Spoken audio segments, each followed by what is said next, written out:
And hello, everybody. We are SpiffyNeedleGeeks, BJ and Danny. Just the two of us. Ryan's not feeling up to it, and Russell is MIA currently. But we are here to discuss what is finally here. It still doesn't feel real, but it is real. Super Smash Bros. Ultimate has finally dropped everywhere in the world. Everyone is playing it. Everyone is loving it, us included. And we are here to talk about it. Yes, it's like I honestly don't even know where to start. There's so much to talk about. There is a lot to talk about. So, for the most part, we will definitely we are kind of be a little scattered this time around, but we'll pretty much be discussing by what we see as well in chat. Jason Coca, welcome.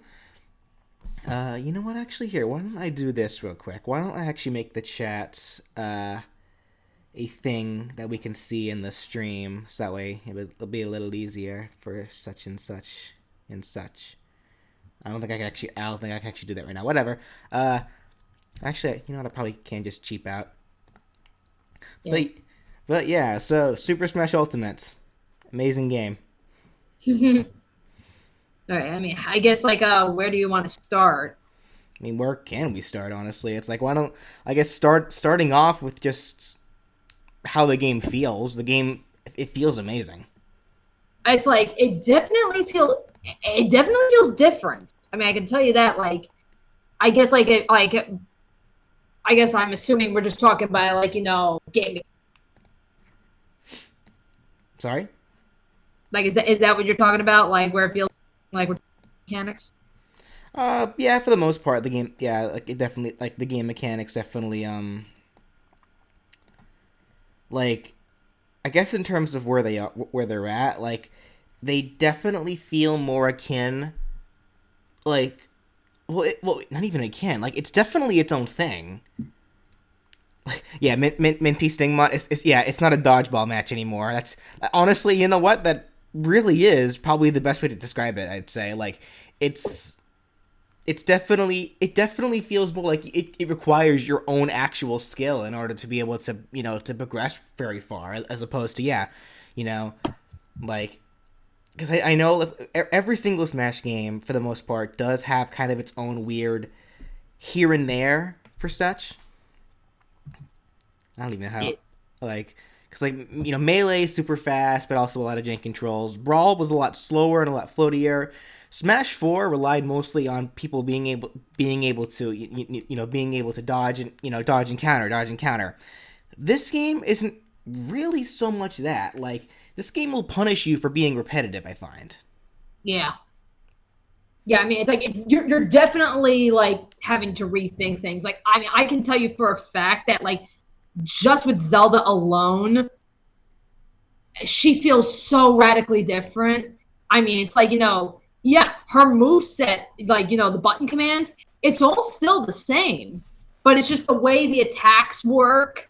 It's she feels like such a different character. It's I know I've told you guys several times, you, Ryan, and Brandon, it's I have to relearn the character all over again. That's how different she feels now. That's pretty much how it kind of feels with a lot of the characters. Even with my mains, Dedede, there's a lot to Now, granted, a lot of the stuff that I kind of have to relearn with him is stuff that I feel is definitely improved upon. You know what? I guess to kind of get things started, why don't we talk about what we think about each of the characters and kind of how we feel about them as a whole. I guess going in order, gameplay mechanics is one thing. We don't really need to go too much into that, but I guess how each character feels. Because for the most part, I've played every character at least once going through the classic mode. I kind of have an idea of what each of them are like. I know Danny, would you say you've gone through at least most of the characters? I know you're still kind of unlocking some. I am there. I'm at the point now where I've gone through classic mode enough that when I finish a route, there's no more characters to unlock. So the characters I have left to add onto the roster, they're just rematches. And those characters are Solid Snake, Mewtwo, and Bowser Jr. Those are the three that keep kicking my ass every time I try to rematch them. Yeah. Well, I guess that is one thing we should that I would like to quickly bring up as well, is that I think it's been confirmed that Sakurai did actually ask some professional Smash players to come in and kind of help and help and give some advice on how the CPU should be programmed. So we're seeing the CPU doing some next level like tech that you would really only see in like professional tournaments, which is insane. And for unlocking the newcomers, like, you know, the first few characters they're going to be like super easy, but the more you unlock, the harder they become. And so when you do get to like those last like 5 or 10 or whatever, like they will destroy you. It's almost ridiculous. I mean, it's like, you know, where I am is like, you know, again, with those 3 characters, I'm like, I get to that point where I get their damage high enough that all I got to do is nail one good smash attack, and that's a guaranteed kill. But we keep going back and forth, and it's like right when I think I got them, they get one lucky hit in, and boom, I'm dead. Right. That's how my rematches have been just with these 3 alone. So that's where it's like, I'm just like, okay, I'm going to take a break from Classic Mode because I've been doing Classic Mode for days now just because I wanted the roster. And it's like, well, the last remaining characters are characters I never used, so I've started World of Light now. Okay. Also, real quickly, Jonathan, you're still trying to get Piranha Plant. Are you referring to Piranha Plant's code? Because Piranha Plant itself isn't actually out yet. Yeah. But the code is out for people who are redeeming the points for My Nintendo. So yeah, keep an eye out on your emails if you've done that. You should be able to get a code at least to guarantee you Piranha Plant, so that way when it does come out, it should automatically just show up in your game. But yeah. Yeah. All right. But yeah, I guess for the characters currently existing in the game, going through each one by one to give just some quick synopsises, or just some quick ideas of how we feel they are. Mario relatively feels the same for the most part. Like it's Mario. Like Mario is made to be the most balanced character. There's really not a whole lot you can really change for Mario, I find. I don't play Mario, so I'm probably not the best person to really talk about Mario. Right. I mean, I tried him out and everything, but it's like, I can't tell you whether he's improved or not. That's one of the characters I really don't bother with. Well, I guess something I should probably like clarify on. It feels like every character in this game has improved. Every character is definitely at the best that they've ever been. So saying, you know, like, oh, this character's faster, this character has, you know, can shoot moves a little faster. That's not really that fair to say. Okay. So I guess, you know, let's just jump let's just jump along to the characters that definitely do have the biggest changes, like the ones that aren't the big changes, and like. Starting off with Link, who definitely has the most obvious changes. That most notably being the lack of his hook shot as well as his new remote bombs. The remote bombs I kind of got used to. The hook shot though keeps throwing me off because like again I main Toon Link, so I'm used to a hook shot for a grab. But now that he doesn't have the hook shot for the grab, I keep thinking like, you know, okay, I'm far away, let me hook shot. Fuck, I can't do that. I gotta go up for the grab. Yeah. That's honestly taking a long. That took me some time to get used to in Classic Mode. Which actually does remind me, like, one thing I kind of noticed just in general, it feels like grabs in general are just harder to land in this game. Like, it feels like they don't, like, everyone's grab range is, like, not nearly as far as they were, like, in Brawl or Smash 4 or anything. Like, it feels like it's harder to land grabs. Yeah, I can definitely, you know, attest to that. Where it's like, you know, either like, you know, I don't know, I don't know, maybe it's like they shortened the range. I mean, like, because I think again it depends on some characters. Because it's like obviously when you have a character like Link, not Link, but Young Link and Toon Link, where they use the hook shot, you know, you got some leeway there. But for the characters that you actually have to go like up close and personal. I don't know. To me, it does feel that, like, you know, yeah, maybe the hitbox for it is smaller or something. So it's like, you know, there'll be times like I try to go in for the grab and it's like either they end up guarding it or I'm still not quite close enough. Like if I just tapped over just a little bit more, then I'd grab it. So it's like, you know, again, kind of getting used to it. Okay. And then the remote bombs are like. The grab I kind of got used to because I never really played as characters that had tether grabs, but like the bombs are kind of what's throwing me off because like I'm like Link is the first character that I can think of anyway, aside from Snake, who has a projectile that you need to set off remotely. Like, and even then with Snake's, like, for one thing, with Snake C4, like, the placement of the C4 is a little more deliberate. Like, once you place it somewhere, it doesn't move. Like, it stays in that one spot.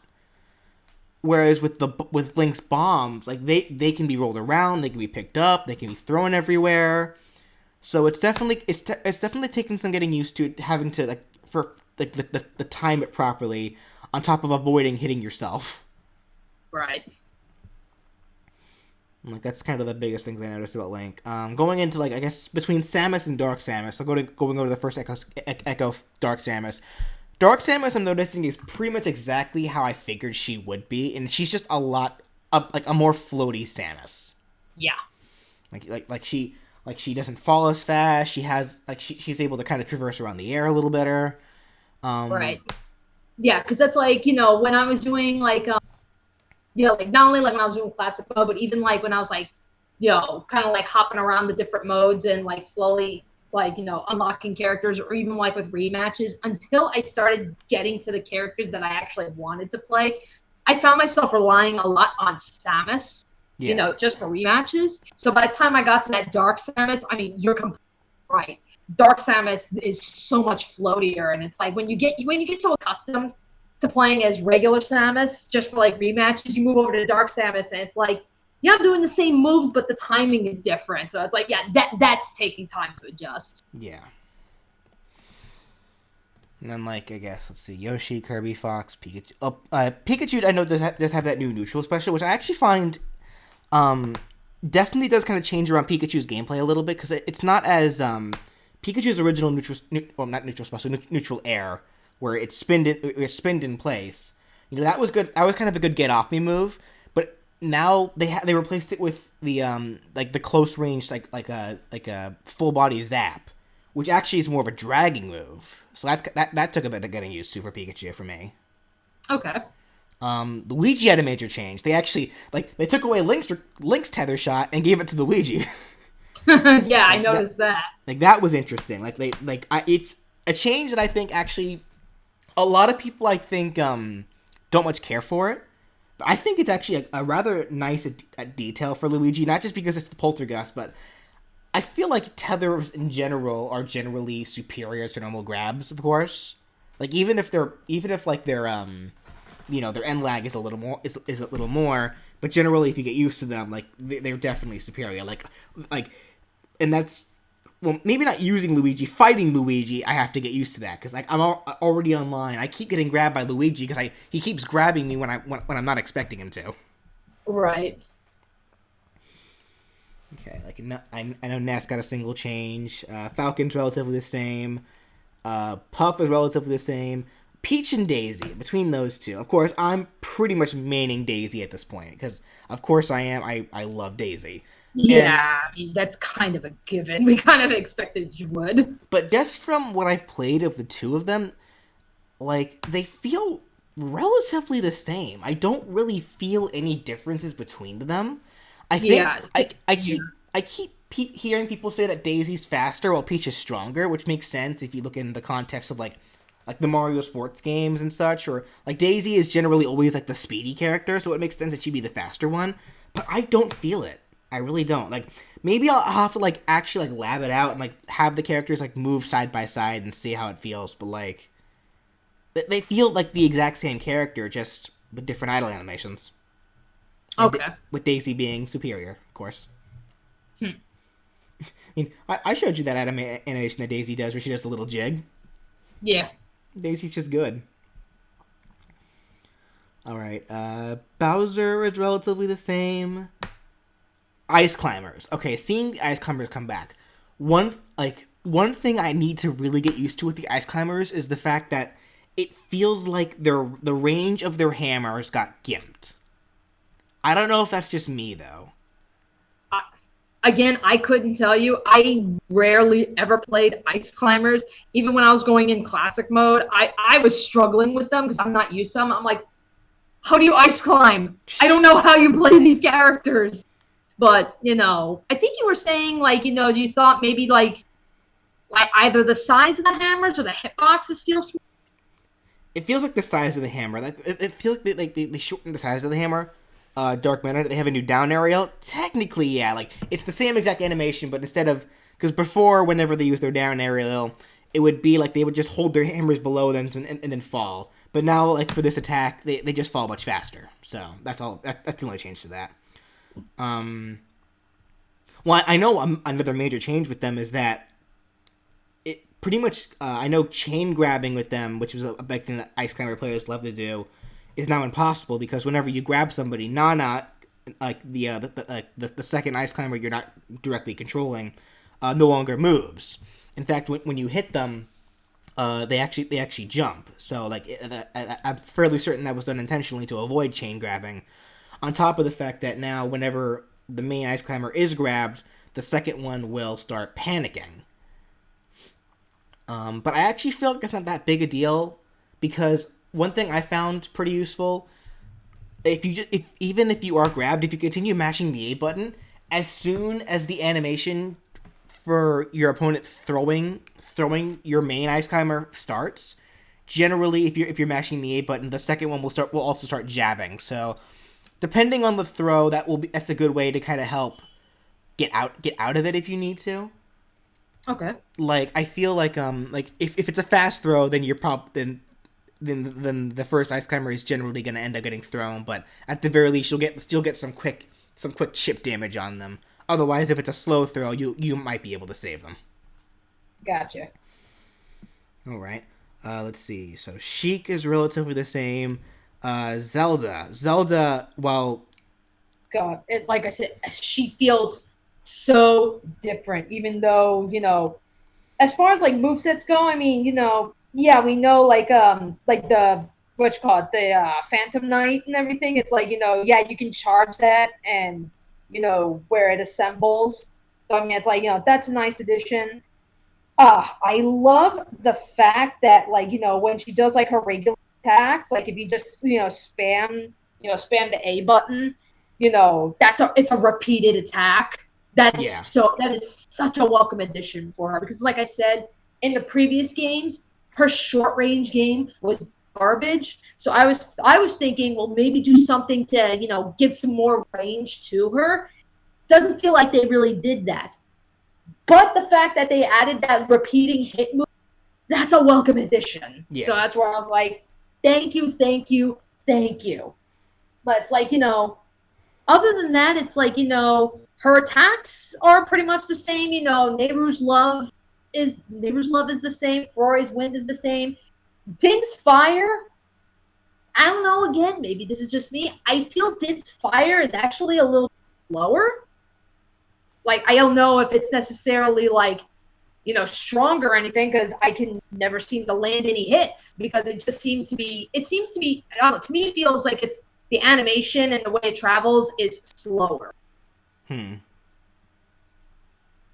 Okay. There's that, I love her new Smash. Her new Smash is definitely nice. It's like, and it's just like, like even like when you do like her like other like Smash, I do feel like she's definitely got a little bit more strength to them now. Yeah. So it's just one of those things where it's like I guess I'm so used to Zelda sucking that it's like, oh shit, now she's actually like built to actually be good. Like it feels like they like rebuilt her from the ground up, and that's what I'm saying is like I'm so used to bottom tier Zelda, and this definitely does not feel like bottom tier Zelda anymore. And that's why I feel like it's like I have to completely relearn the character now. Well, they've pretty much worked up Zelda to the point where now she's much better at the role she was kind of designed for, and that's proper zoning. Like, yeah. She has a lot of really good projectile attacks between Din's Fire and now the bamped up Phantom Knight. She has a reflecting. She can reflect. She can teleport. She's good at keeping people away, but at the same time, but now she's also much better at keeping them away if they do happen to get close range. Because that was her biggest problem before. She was good at keeping away, but if they got close, there was nothing she can do. Exactly. So now she has a lot better options for that. But all right, so let's see. Dr. Mario, besides the new down special or down air attack, which is now a pretty much a direct spike. One little detail I actually like about Dr. Mario is like for his side B with the cape, like he treats it like a bed sheet, which is funny since he's a doctor. Okay. Because like with Mario, like, he just pulls his cape, from behind himself as if he was actually wearing it around his neck. With Dr. Mario, he pulls it he pulls it vertically, so it goes from ground up. Okay. So it's a little more interesting. Pichu. I've only been hearing nothing but monstrous stories about Pichu, ironically, considering that Pichu is considered the worst character of Melee. Yeah, Pichu, I've noticed, has, like, I've had to rematch Pichu a couple of times before I eventually got him. Like, Pichu has some power. Pichu, if you're not careful, Pichu can be dangerous. Yeah, Pichu, despite being so small and very, very lightweight and easy to kill, can rake up the damage very quickly. For now, a proper trade-off for the fact that its attacks damage itself. Yeah. Like, pretty much, you're now at a point. Pichu's now at a point where it will be causing more damage to the opponent now than it will be to itself, which is what its biggest problem in Melee was. And yeah, Pichu can rake up some really good combos. All of its electric attacks are borderline devastating. Like, yeah, Pichu, I know is going to be seeing a lot of action like in the future. It already is now. Didn't Relmore say that that the buffs that Pikachu is getting, we were going to see them in Pichu as well? Like, has that been? I believe so, because like Pichu, I believe also has the same neutral air that Pikachu got. Yo Master, I would say Pichu is a high risk, high reward character because it can deal a lot of great damage, but if you're not careful, it's very easy to kill Pichu. Yeah. Like just last night, I was playing online with DDD and I came across a Pichu. And yeah, like Pichu was dealing some big damage to me. Problem was, like, after only like 3 hits from DDD, it was dead. Now granted, it was DDD. DDD is one of the strongest characters in the game, but like, the point still stands. Like, Pichu, needs to deal the damage, but needs to avoid taking any unnecessary damage as much as possible. Alright, Falco I know is relatively the same for the most part. Marth and Lucina are relatively the same. Young Link is definitely everyone's answer to Link getting the big changes that he did. Yeah, so it's like, yeah, if you don't like the new Link and you want to go back to playing the old one, it's like Young Link. Yeah, because Young Link is pretty much exactly how he was in Melee, which is pretty much how Link has always been for the most part, and up until now. Right. Well, because it's where it's like, because in Melee it was like, Young Link was Link, but maybe a little bit faster. But now with the new setup, it feels more like Young Link plays like regular old Link, and Toon Link is now the quicker Link. Yeah. That's definitely an apt comparison, I would say. Yeah. Let's see. Ganondorf is another one that became a monster. Because Ganondorf's biggest problem is that he can deal huge damage. He just could never get close enough. But with the additions of those swords, that was a much needed buff for Ganondorf. Because now he can not only can he deal power, he can deal power at a pretty decent range too. Yeah, even from behind. Yeah. Like, I can't tell you like times like I try to go in, grab from behind, and he does like a back counter move or something with those swords. Yeah. And I get hit. Yeah, that was a much needed change for Ganondorf. Mewtwo, I believe, is relatively the same. Roy and Chrom. Okay, these two characters actually I'm terrified of on online right now for the most part, especially Chrom. Because in terms, I've been hearing that Chrom has really bad recovery. He has bad recovery, but he makes up for it with having a really good on-stage gameplay. Because his deal is that Roy, because this Chrom is exactly what we expected him to be. He's the Lucina, he's what Lucina is to Marth, but for Roy. Yeah. So he plays just like Roy, but he doesn't have the gimmick where most of the power is in the hilt of the sword. It's just balanced out the entire blade. But because of that, that allows Crom to deal a lot more damage, like from far away, as opposed to Roy, who needs to get a little more up close and personal. Yeah. And for a sword fighter, that can be kind of dangerous. Crom is very good at like doing good combos. He is very good at zoning, but his biggest deal is definitely his recovery. Well, I should say his horizontal recovery for the most part. The addition of the directional air dodge does help that for the most part. Like, he won't have too much issue, but if he's too far away, then he will have problems.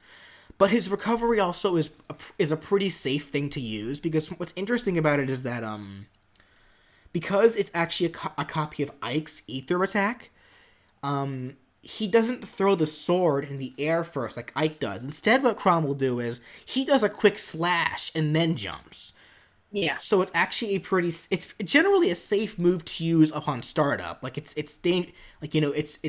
risky to use willy-nilly if you're like, if someone predicts it, but generally it can also be seen as a pretty good get off move. So I find that pretty useful. Mr. Game & Watch. I know Mr. Game & Watch should have one really cool change, and that was the fact that they changed his forward aerial attack to a bomb, and he just drops straight forward. And I can see this being a pretty deadly attack for off-screen. Or not off-screen, like for off-stage. Like, if someone's trying to recover from below, just drop a few bombs and they're probably done for. Okay. Meta Knight, I believe, is relatively the same. Pit and Dark Pit are relatively the same. Zerazit Samus is the same. Wario, I noticed, did get a good number of changes, actually. Like, Wario, he has a couple of slap attacks now. They replaced his trip attack with his signature shoulder charge, which I'm really glad to see. So now Wario has a bit more range for dashing. Another interesting change they did to him.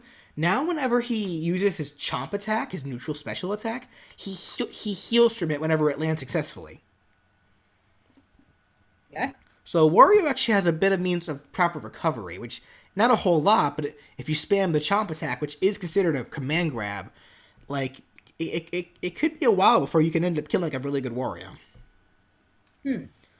Alright, Snake. So Snake, I feel, aside from his changed down smash, is relatively the same, actually, even from Brawl. Like, he even still feels kind of floaty, which I find a little interesting. Still a very good character. Like, a lot of his attacks, he feels a lot more like a heavyweight character, than he did in Brawl. So his attacks are going to end up being a bit more laggy, but I feel like because Snake is all about setting traps, that's fine.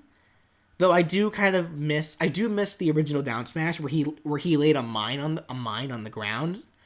Like, now it wasn't that effective for. It's kind of interesting to think about, because his new down smash is just a double sideways kick, which can be a lot more useful for get off me's. But I feel like the original down smash with the mine was a lot more. I feel like it would have been a lot more useful for what Snake should be doing, because he's another character that needs to be zoning. Okay. Like Snake. Sorry. No, continue. Like Snake, for the most part, had the same kind of job as Zelda, but he just did it a whole lot better. Because not only is he got to keep folks away, when they do get close, he hits really hard, and he still does that for the most part. Now, didn't you say when it came to the calls that you can activate, that what you call it? The codec conversations. Yeah, they just kept the ones from Brawl. They didn't even bother porting new ones or anything. Yeah, no, it's all the same ones from Brawl. Like, he doesn't have any new ones from for any of the new characters, just like how Palutena's guidances do. A lot of those new ones are pretty funny for Palutena's guidances, though. If you haven't heard them yet, go do so. But for the most part, yeah, like that. Well, not even for the most part. They are all the same. And some of them are a little jarring, considering that some of those codec conversations directly reference the fact that they were in Brawl. So probably should have thought that one through a little more. But they probably didn't want to bother doing so, since they already had the Palutena's guidances. Then they went ahead and just added them in, because there was really no harm in doing so. All So right. it's not that big a deal. Let's see. Ike, I know is a lot more is also a lot more like every character in this game is a lot more dangerous. I'm just being repetitive by saying that, but Ike, like his attacks are much more swift. He has a bit more range with his attacks now, especially with his neutral special being able to create fire pillars. So that's very deadly. So that much I find. Pokemon Trainer for Squirtle, Ivysaur, and Charizard. Charizard is pretty much the same as he was in Smash 4, aside from the mechanic changes, with the exception of him losing his Rock Smash. As for Squirtle and Ivysaur, they're a little odd. Like, it took some getting used to having to pick those two up again, because Squirtle is weird because they definitely emphasize the fact that Squirtle has the shortest range of the three Pokemon now. It's Squirtle for the most part has a bit more of a tougher time landing hits, I find, but he's still very speedy, so he's able to get away a little easier, of course. Though I do find his aerial mobility isn't nearly as good as it was in Brawl, which I find disappointing, but they did increase the range to a lot of his attacks, so I feel that's kind of a proper trade-off. Ivysaur is actually my favorite of the three, because Ivysaur has a lot of attacks that can, like, a lot of safe attacks to use that can cancel opponents. Like, Razor Leaf is actually a really good attack, especially when trying to keep opponents from charging in on you. And like, yeah, Ivysaur has some pretty good range, and its smash attacks all move very, like, well, its forward smash really is a really good attack I find to use. So Ivysaur, I think Ivysaur and Squirtle definitely do feel better, but it definitely took some getting used to with the changes that they do have. But I will say, the addition of being able to switch Pokemon like mid-air at any point is such an incredible thing to do, because that's effectively a new way to dodge attacks. Because changing Pokemon can dodge attacks, and that can be very good for getting out of really dangerous situations. Okay. And then, BJ, if we can quickly go back to Solid Snake. So, Ruby Sakurai said, so when we were asking about the codex and why there wasn't any more. So, according to Ruby Sakurai, the reason there's no more codex is because the Japanese voice actor for Colonel, he died. And because of what Konami did to Kojima and, that whole fiasco, it could very well have been an issue. Like, where Kojima, retired the character, Kojima doesn't have a say in Metal Gear anymore. It's really Konami at this point, and yeah. Konami's very hit or miss nowadays. I mean, I can understand that. I know Japan, for the most part, are very, they take very seriously the voice actors of characters for because I know there were a lot of voice actors who where when they did die for characters that were still running strong. There would be a while where those characters just wouldn't show up for a bit because they didn't want to dishonor the voice actor by bringing in a replacement. Yeah.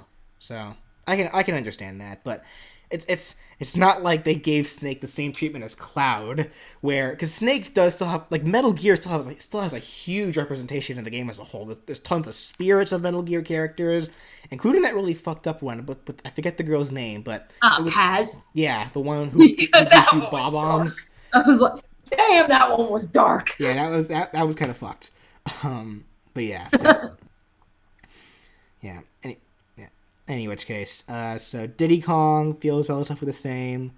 Lucas is the same for the most part. Sonic is same for the most part. Okay, DDD.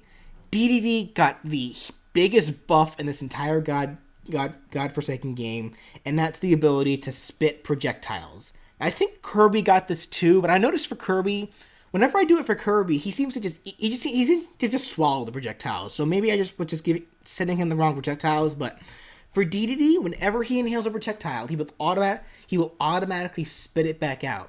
And that's not just for his own Gordos. That's literally any projectile. Samus's charge shots, Falco's lasers. We even found out that it works on Robin's Thoron, the huge laser. He can even suck that in and spit it back out. So it was just a huge buff to DDD as a whole, and it's so funny going along with him and just spitting projectiles back out at people, and then seeing them panic because they can no longer zone Dedede anymore. Like, it's pretty funny. Okay. Olimar I find is relatively the same. Lucario, I think, is actually... Like, Lucario, I think, definitely benefited from the speed buff of all the characters. Because he's still pretty floaty, but his attacks come out a little faster. So because of that, he's able to kind of turn people into more combo food. Yeah. So I think that was pretty good for Lucario. Rob, I think, is relatively the same. Toon Link, I know got some pretty good changes. Like, I know a big one for him was the change for his forward smash, which is no longer a 2-hit move like Link and Young Link's. It's now just a single hit move, but I think it comes out a little bit faster. So I guess that there's the trade off. Well, and it was like I was saying earlier. Because I think solely just because how they decided to change regular Link, it changed the dynamics between all the Links. So I mean, that's like, yeah, like out of the three of them, Toon Link is the fastest one, and I mean that's like, goddamn, like, you know, because I've been playing Toon Link a bit, like, you know, just like goofing around and shit, and it's like, yeah, Toon Link, I don't know. To me, Toon Link actually does feel even a little bit faster than how he was. And Toon Link is already a pretty goddamn speedy character. Yeah. Okay. As for Wolf, so Wolf feels so different than he did in Brawl. Like, because here's the thing about Wolf. Wolf, I believe, was actually a last-minute addition to Brawl. So actually, a lot of the animations for his attacks were literally just rigged from other characters. So now that he was added in properly and given a proper moveset, a lot of his attacks do feel very different. That said, Wolf... Yeah. Thank you, Brian. Wolf feels completed is probably the best way to definitely say it. Like, he's able...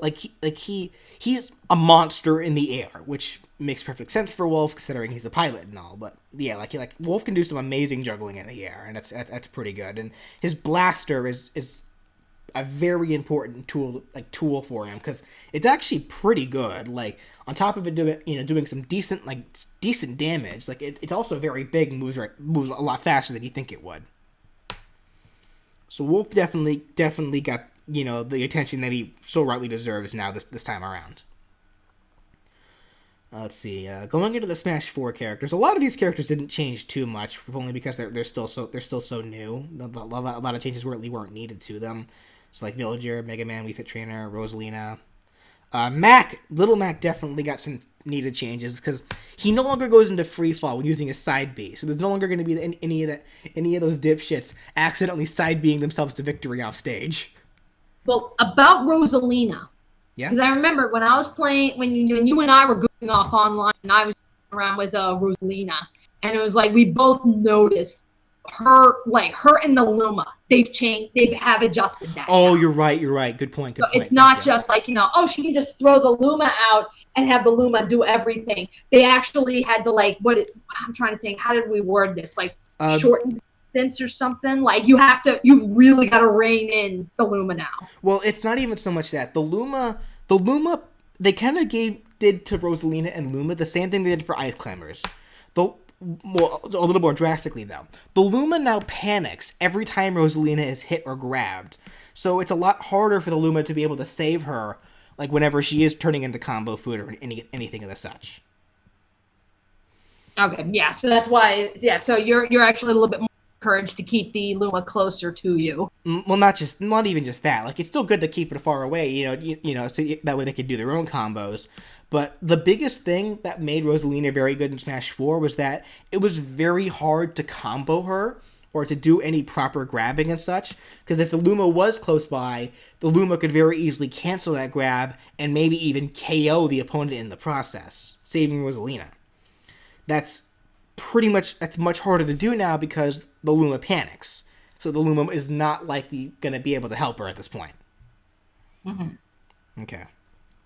Let's see. Greninja is relatively the same. The Mii fighters I'm going to have to play a little more of, because it's hard to really say if they've changed or not, because we didn't really play a whole lot of them to begin with in the last game, because they weren't even really allowed online that much. So I never bothered with me fighters, to be honest, and I kind of doubt I'm going to bother with them here. Yeah, so we're definitely gonna have to put a little more time into them to learn.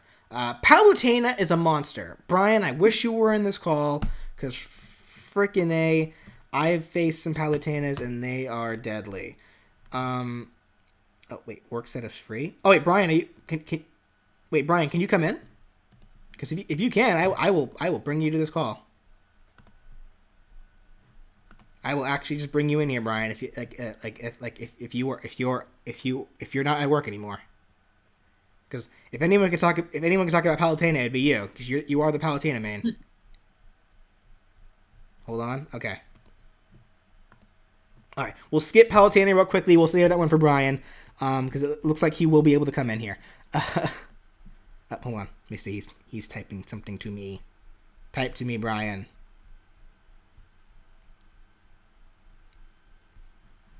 Tell me what is happening. He's on break, but not alone. He will be soon. Okay. All right. Let me.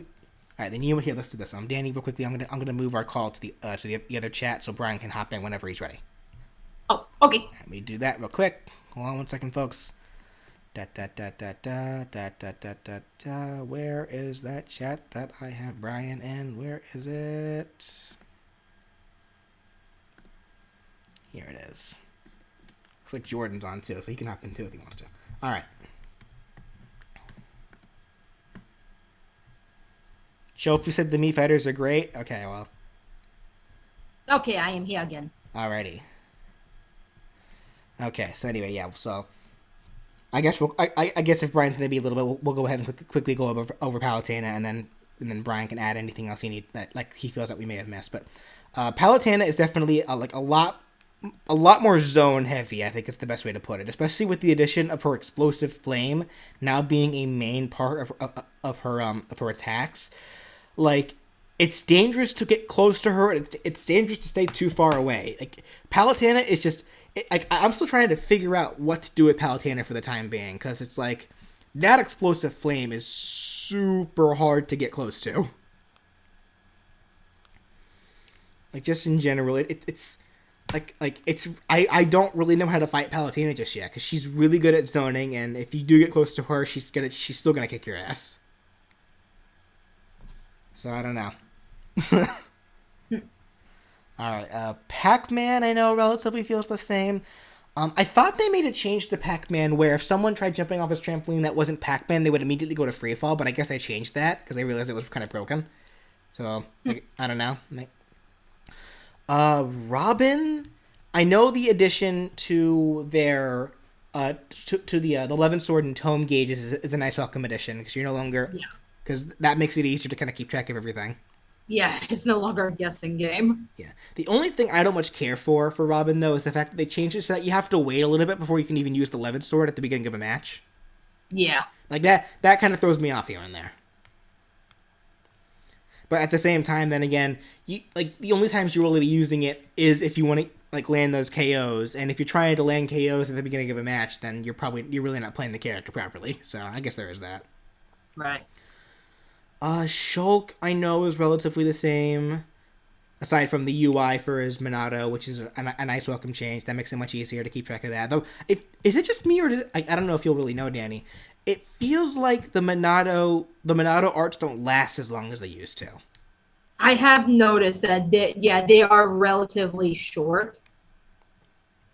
But I didn't play Shulk in the last game, so it's like if we had Brandon in here, or even Jordan, it's like, because those two played Shulk. They know the character better than I do.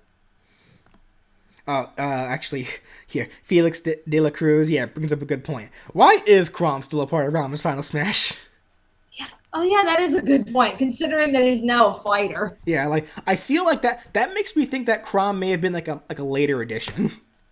Yeah, like a last minute decision. Maybe not last minute, but maybe they already started Robin up, but then they decided to add Chrom a little bit later, and they were like, well, we already got this started. Right. Oh well, it's not that big a deal. I like it would have been at least a nice addition. Like maybe like if you were like maybe like this could be some. It's not that big a deal. Again, it's a Final Smash, and for the most part, people don't really use Final Smashes too much when they're playing when they if they're playing online or if they don't like items or anything anyway. But even then, I think it would be a nice addition if you are fighting Chrom, then maybe a different character will show up. Like like Lissa or Tharja, like one of the two. Yeah. All right. Anyway, Bowser Jr. I am sad because they nerfed this poor character in the out of his coolest combo, because there was a combo Bowser Jr. can do in 4 where if you use his clown car attack, his side B, and the moment you hit the opponent and then immediately jump and then use the up air attack, that's a really cool thing to do for Junior, especially for. It's a pretty good kill move, too. Junior can't do that anymore. They seem to have given him a lot of end lag whenever he jumps out of his clown car, and I'm kind of sad about that. Like, I'm going to have to play Junior a little bit more to see, like, where a lot of the big changes came from, because he still feels relatively the same, but it feels like they just took a lot of his stuff away. I think, like, when you and I were playing... you kept saying, like, the majority of Bowser Jr.'s changes, from what you could tell, it all centers around the clown car. Yeah. And, I don't know. One little detail I do like, though, is how for the Koopalings, they replaced their hammer with their wands. And that was just a nice little detail they didn't have to do, but it was cool that they did. All right, Duck Hunt. Duck Hunt relatively is the same, but it looks like they have a bit more control over their projectiles. But one thing I found out and noticed as well, they can no longer use both the can and the disc at the same time. Like they have to do one or the other. They cannot both be out. From what I've heard and seen. I did find a Duck Hunt that was actually giving me a really good Duck Hunt that was giving me some problems earlier. I couldn't get close to the frickin' dog, but like whenever they used their can or their disc, there was always one or the other. They couldn't use both. Gotcha. Ryu relatively the same, but compared to Ken, there's a lot more differences with Ken than there is to Ryu than I expected there to be for an Echo Fighter. I noticed. How so? I've unlocked Ken. I have not tried playing him yet. A lot of his attacks are just different. Because Ryu has a lot more punches. Ken has a lot more kicks. Okay. So I find that interesting. Like, I know there's the notable differences. How where like Ken's attacks are more multi-hitting, where Ryu's are more or single hitting but stronger, and Ken's faster. But yeah, like a lot of the animations are just different on Ken. It's almost surprising that they even bothered making him an Echo and not his own fighter. Which, I guess in context, it makes sense that Ken would be an Echo. He is the original Ryu Echo fighter. Yeah. So, oh well. Cloud, relatively the same. Definitely made some changes though, where he doesn't feel nearly as busted as he was in Smash 4. I find. Yeah. Like his attacks are a little more sluggish, and they don't hurt nearly as much as they used to. So, a much needed change for Cloud. Corrin relatively the same, but I know that they made an addition for them where now Corrin can jump a little easier out of their the Dragon Fane side B attack. So they don't trap themselves on accident anymore. So that was a nice little change for them. I'm still salty about what happened to me when I was playing Corrin on Classic mode. What happened? You remember about how I glitched Master Hand to go underneath the stage? Oh right. I do remember that. It's like, okay. For those of you who are, I know a couple of days ago, like, some of you I know were in Brian's art chat when this happened, so this should be familiar. Hi there. But it's like, for everybody else who hasn't heard, I know I posted this on Twitter just as, like, proof, but I was playing Classic Mode with Corrin, and doing okay. Again, I never bothered with Corrin in the last game, so this was really the first time I actually got to try Corrin. I get up to Master Hand. I don't know what happened. I don't know how I did it. I wish I'd know. But somehow I glitched Master Hand, and he got stuck underneath the Final Destination stage and would not move. Like, even if I tried, like, going off the stage and, like, trying to recover to try to lure him out because, how the Master Hand follows you, it would not move.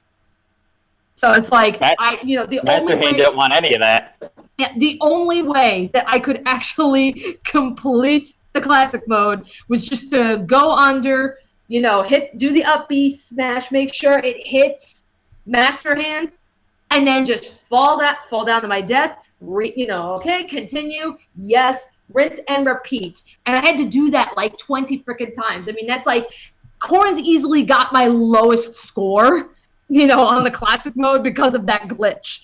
And I wish I knew how the hell I triggered it, but I was just like, what the fuck? It's like, I posted a picture of it on my Twitter. So if you were to go to, if you were able to go to my Twitter, my handle, of course, being Roshutsu, you can find the picture. I mean, I got the proof. It's like, somehow Corrin broke the game. Master Hand's like, I don't want to fight this character. Get me out of here. It's like, God damn it, man. All right, well, I guess now, Brian, since you're here, real quickly before we continue on, between Mario to Corrin, were there any changes to a character that we may have just not have mentioned? I did mention in the chat that Mega Man and Greninja's combo game did get slightly nerfed just because of the changes to footstools in the game. Because you cannot tech footstools in Smash Ultimate, and that was primarily their biggest method of racking up their big major combos. Okay. I know for Snake, I believe he's not as oppressive as he used to be, because the thing in Brawl, Snake's pressure game was insane just because of the amount of stage control he had. Like, he could send you off the stage, but instead of edge guarding you, he could set up the stage to be like, okay, I'm going to put a C4 here, I'm going to put a landmine here, have fun trying to traverse across the stage with edge, and it's like, if the opponent tries to go into the air, Snake could challenge them into the air and just pressure them that way. He just had a number of different answers. Because of the change to his down smash, he no longer has that oppressive pressure game, but he does still have a very solid, he still has very solid stage control, as well as some very good trappings that he can utilize, along with some of the good setups that he can utilize out of his grabs. So Snake's not as monstrous as he used to be, but I can still say very solid. If pun entirely intended. Yes, he is indeed solid. I believe for Ness, I know a lot of people are going crazy about Ness just because how crazy his PSI magnet is now. Some people even comparing it to Fox's Melee Shine, which I think may be a bit of an exaggeration, but I definitely saw ESAM's one clip where he's just infiniting Ike in this one corner with just PSI magnet, and then back throws him as soon as he gets into like 170. Oh no. Yeah, Ness definitely feels a lot better with getting a lot of the treatment that he did need. Like, he has greater disjoints, he does have better combo potential. He did get his down throw nerfed a bit, so that way down throw to forwarder isn't as mindless as it used to be, but it can still work at lower percent. But it's definitely now Ness does have to change up his combo game later with down throw because of how it works now. Yeah. But again, I can definitely say Ness got changes in all the right areas that he did need. All right. And as for Palutena, I could definitely say Palutena as well got a lot of buffs in the right places. I mean, one thing that I will say, something that did get changed with her, and this was a big major thing, is that jab to grab no longer works. From what I have apparently heard from Palutena Discord, as well as being able to see footage and whatnot. I was actually there for DeBuzz's stream when he was labbing Palutena to see the things that she was capable of doing. Jab to grab apparently does not work, which kind of sucks because that was a really good neutral tool she had in Smash 4, because a lot of her combo game did come from grabs, and her jab did have some pretty decent range. So you could just poke a person, grab them, and then just start your combos from there, which was kind of a really real saving grace to being able to be aggressive. But even without that, Palutena definitely still does retain an even better combo game from what I've seen, being able to hit neutral 3 times as opposed to 2 times. That's great. We have a much better edge guarding tool with Explosive Flame, because not only does it go a pretty good distance, can actually alter it depending on how you move the analog stick and whatnot. So you can still edge guard certain recoveries who like try to stick above the edge, or people who try to do beefy up Bs to try to get people to get themselves to recover above the stage and maybe hit people potentially trying to edge guard them. Palutena can properly punish that. She also has better. She also has all of her kill moves that she has can kill even earlier now and are even faster, which again is awesome. She still retains intangibility on her dash attack and her back air, although the range has been nerfed a little bit, but they're still very solid moves. Like, all I can say is Palutena definitely looks like a much more solid character. I'd still need to get my hands on her, which I definitely will tomorrow because I'll be at the card shop, which has Smash Ultimate on it. So I'll be able to get a feel for it myself. But from what I've seen, I am a very happy goddess man. So Thomas Ald says when Pac-Man is interrupted during bonus fruit, it doesn't reset. Oh, that's interesting. Yeah. Huh. I will say that speaking of Pac-Man, Pac-Man I believe actually did get a pretty big nerf with his bonus fruit. How's that? Okay, so Pac-Man was in Smash 4. The only real saving grace that Pac-Man had was his Z-Drop game, where he was able to just utilize like the bonus fruit that he could utilize for like devastating Z-Drop combos that you most likely probably seen from either tournament players like Shinji, maybe a Faffel's Minion montage, or even a Japanese Vine video where it's like you see these people just picking up and dropping their items on these people, just racking up this crazy damage. Like, how is that even possible? But like that was something that was a tiny saving grace that Pac-Man had, along with a lot of the other bad tools that he had. You can no longer do that anymore in Smash Ultimate because apparently once you grab an item and you let go of it to Z-drop it, you can't re-grab it again. It will immediately just... Huh. So yeah, Pac-Man's Z-drop combo game did get pretty nerfed. But his up B actually got something rather interesting. Only Pac-Man can utilize it now. Anyone else who tries to use it, they go immediately to free fall. Okay, I keep that's what I thought at first too. But when I tried using it before, like even I tried bouncing off of it just to see that they seem to have taken that out. Oh, did they? Yeah, because like it seems like other people can still bounce off of it. Huh. That's interesting. They must have realized how broken that was, because just imagine somebody setting up a trampoline right at the edge, and then when they try to get back up, it's going to fall right down. Poor little Mac. Yeah. Oh, well. In which case, quickly get Bayonetta out of the way, and then we'll all talk about the newcomers. So, Bayonetta... Okay. The pretty much, a lot of her combo game has pretty much been reduced from what I've seen, but for the most part, she does feel relatively still the same, I believe.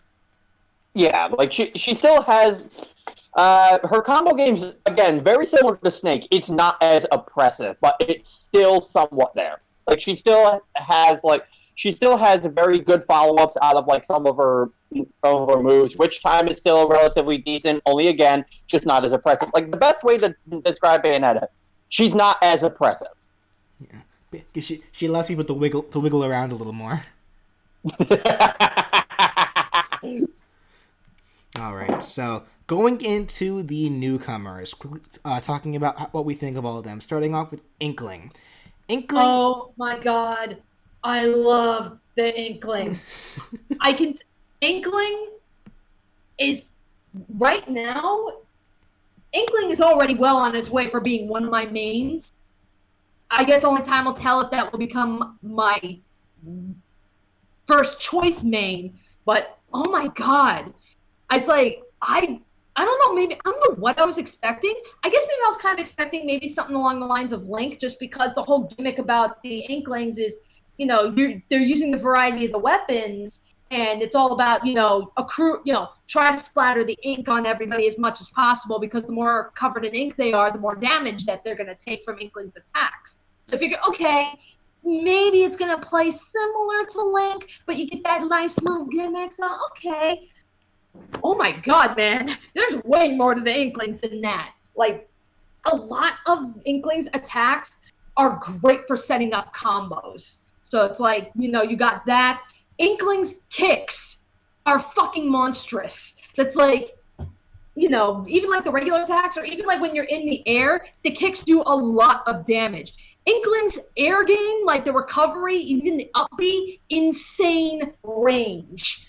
So it's just like, you can be going down the stage really low, just hit the up B, and, when they just rock it up and go woomy, 9 times out of 10, they're grabbing the stage. They have insane fucking reach. And on top of that, the up B is actually a pretty safe move to use, because, like, it has a hitbox upon first using it, and then when they land and splat into the ground, that also has a hitbox. So, like, you're generally only going to hit them out of it if you can hit them midair, which is hard to do, because they're so fucking mobile.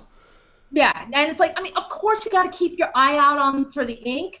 Now, if you've played a lot of Splatoon 2, that should be, like, muscle memory. Like, as soon as you figure out, like, okay, being guard and everything. It's like, okay, that's how as soon as you know how to refill your ink, it's the Splatoon 2 muscle memory is going to kick in. So, I mean, that's like whenever you launch somebody or you're far away, you're going to go down and you're going to get that ink. So it's like, it's not very difficult. For one thing, you refill the ink fairly quickly. You actually don't even deplete through your ink that quickly. Like, it's not like Splatoon 2, where, I mean, it's like every 5 seconds you're fucking refilling until you start getting better gear. It's not how it is in Smash. You can actually go and, like, you can abuse the splatter shot for, a fair amount of times before you have to actually refill. The splatter shot alone has got really good range too. That's like, you want to talk like mid-range, you can actually aim where you want to go. The bombs are pretty powerful too, so it's like, I think it's just, for me, it's like, I'm still kind of getting used to, like, trying how to properly utilize each tool so I can figure out the proper combos. But I can say, like, whenever I was playing online or trying to do rematches or just when I'm playing spirit mode, I've been playing a lot of the Inkling. So, I mean, it's like, I fucking love them. Like, the Inkling is definitely become one of my faves now. All right. Yeah, how about that paintbrush spike? Oh, God, yes. I love that paintbrush. I love the paintbrush. I love the, I love the roller. Just burying people with the roller. Oh no, like I great for setting up for a combo. Just put somebody in the ground, run up to them, and start comboing. Even the down throw, like even when you go and grab, like as I noticed, like people doing this online, I just got to figure out how to master it. Of course, when you do the back throw for the Inkling, that's going to be its most deadly one. But I've noticed a lot of people, like, they also do the down throw. Like, they'll do the down throw and immediately start kicking up and going into a combo. I have to figure out how to do that. Well, I mean, I'm sure it's something you can, like, something that I know people did back in Smash 4 to, like, try to lab a certain combo. They go against, like, a level 1 CPU, and they're like, okay, how many times can I string the same combo together consecutively? Right. But yeah, it's like, but yeah, I am loving the Inklings right now. I mean, that's like, honestly, it looks like Inklings, they've got potential for being like, I don't like upper tier easily. I don't know if you would, I don't know like S tier, A tier, B tier easily. Oh yeah, that's actually what a lot of people are thinking. Like, they're going to be relatively used very much within high-level play. Yeah. Also, it may just be me. I love seeing the characters all completely covered in ink. Like, especially for like Danny uses the yellow color, so like it's funny to see her cover the characters up with ink. And I'm just sitting here thinking these are Kraft mac and cheese mascots. Yeah, that's where it's like whenever I play and everything, that's like I'll just go like eat your mac and cheese. Yeah, I love the yellow Inkling. It ain't easy being cheesy. Yeah, it's Agent 3, so it's like, I love it. I know Brandon plays a lot. I know Brandon mains the Inkling a lot, too. And he told me he plays green or pink Inklings. Okay. All right, so then moving on to Ridley. So Ridley is an interesting character. Not quite a heavyweight, definitely hits as hard as one, and definitely feels like a heavyweight, but it's complicated to think about how this character feels, and I think this is actually what Sakurai was talking about when he didn't initially want to include him because of the wonkiness of his size.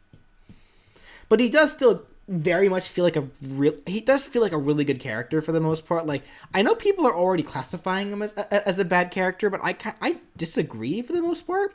I feel like he has a lot of very useful tools between multi-hitting. He has a really good command grab, which if you're good enough at aiming it, you can very easily just send someone into the abyss if you have an extra stock over them. The fireball attack, I think, is a really good gimping weapon, especially for opponents that are also off stage. Mm-hmm.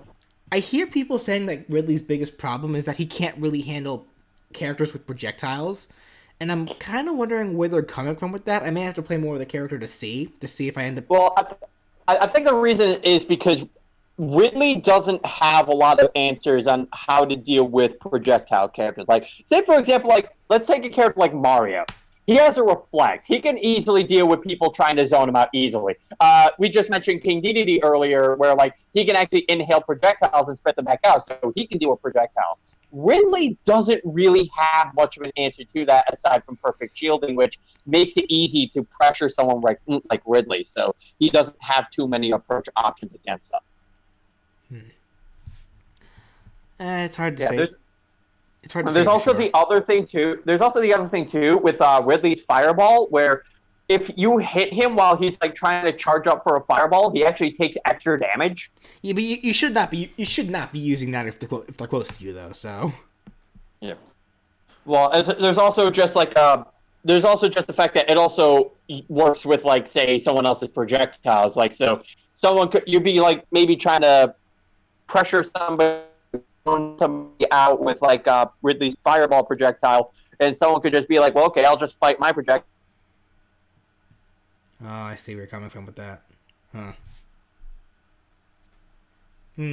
Yeah, I know I didn't much care for that whole deal either. Where Ridley will take damage if he's trying to charge his fireball and someone hits him during it. Mm-hmm. Yeah, I don't know. I guess I'll have to play more of the character to really see, but he feels good to me at least. But then again, I play the heavyweights, so that may just be me. It is very much satisfying though to grab somebody with the side beam and just drag him across the stage. Though I will warn, don't use that attack on a stage with a walk off because Ridley will slide right to his doom. To hell with me! Because again, Ridley suffers the same thing as Bowser and Ganondorf do whenever they try to suicide with their command grabs. They will die first, and then the opponent will die. But God, he really is too fucking big. All right. Anyway, so Simon sorry.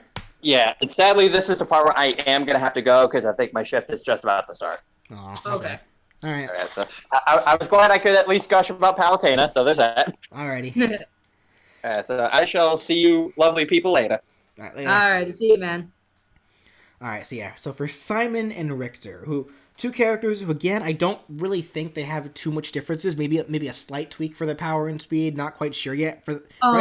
Richter does play faster. Simon plays stronger. Okay, I kind of figured that much. But yeah, because again, now you know me, BJ. I have been pushing and hoping for Simon Belmont since frickin' Brawl. So it's of course I wanted to try him out as soon as I unlocked him. I am loving Simon. He's playing exactly as I expected that he would. He's another character I'm trying to get good with. And it's so weird because between the two, I tend to go for the faster characters. So you would think, oh, naturally, I'm going to want to play Richter. And I played Richter in classic mode and everything. And, he's cool and all, but I can't really explain it. But I don't know. I feel more right playing Simon than I do Richter. But it's yes, but Simon's got a lot of combo potential. Potential, and he's hard to get close to. Well, yeah, between you've got the whip, he's got the axe. That's where I kind of got to get used to really gauging when to time the axe. The holy water, the freaking cross. So it's even when he does that move where what is it when you hit the down A move where it's like, he goes down and like he'll like do that kick, but then he'll like lunge forward in that weird little spinning move that was Richter's move initially. Like, that thing can cover a lot of freaking ground too. Yeah. So it's like it's like the Belmonts are good additions. I still question why it took so long to get them. But oh my god, I'm glad they're here and they are fucking awesome. Oh yeah, no, they feel really good. Like definitely gonna have to try to get used to their poor recovery. Like it's nice that I believe all of their aerials can act as a tether recovery. It's like their forward air, up air, back air, all those can act as tethers. So you can at least use that. But yeah, that is their biggest flaw right now is the fact that they have a very poor recovery. But generally, based on how they're built, you should not be letting your opponent get near you anyway. Like if you let your opponent get near you to the point where you're sent off stage, you kind of deserve to die. Yeah. Because it's like it is very hard to get close to them. Because like even with characters with proper reflecting reflectors and such, even then like they can utilize so many of their projectiles at once. It's hard to properly reflect them all. Like I was facing a Simon last night with Deity, and while I was able to inhale a projectile here and there and send it back, they just send too much. Yeah. Sonic Scion actually brings up an interesting point I never really considered. Like, yeah, he says, am I the only one who feels like they should switch the inputs for the cross and the axe? That's like, now that I think about it, maybe, I don't know, because it's like, the new, just the regular B is the axe, and forward B is actually throwing the cross.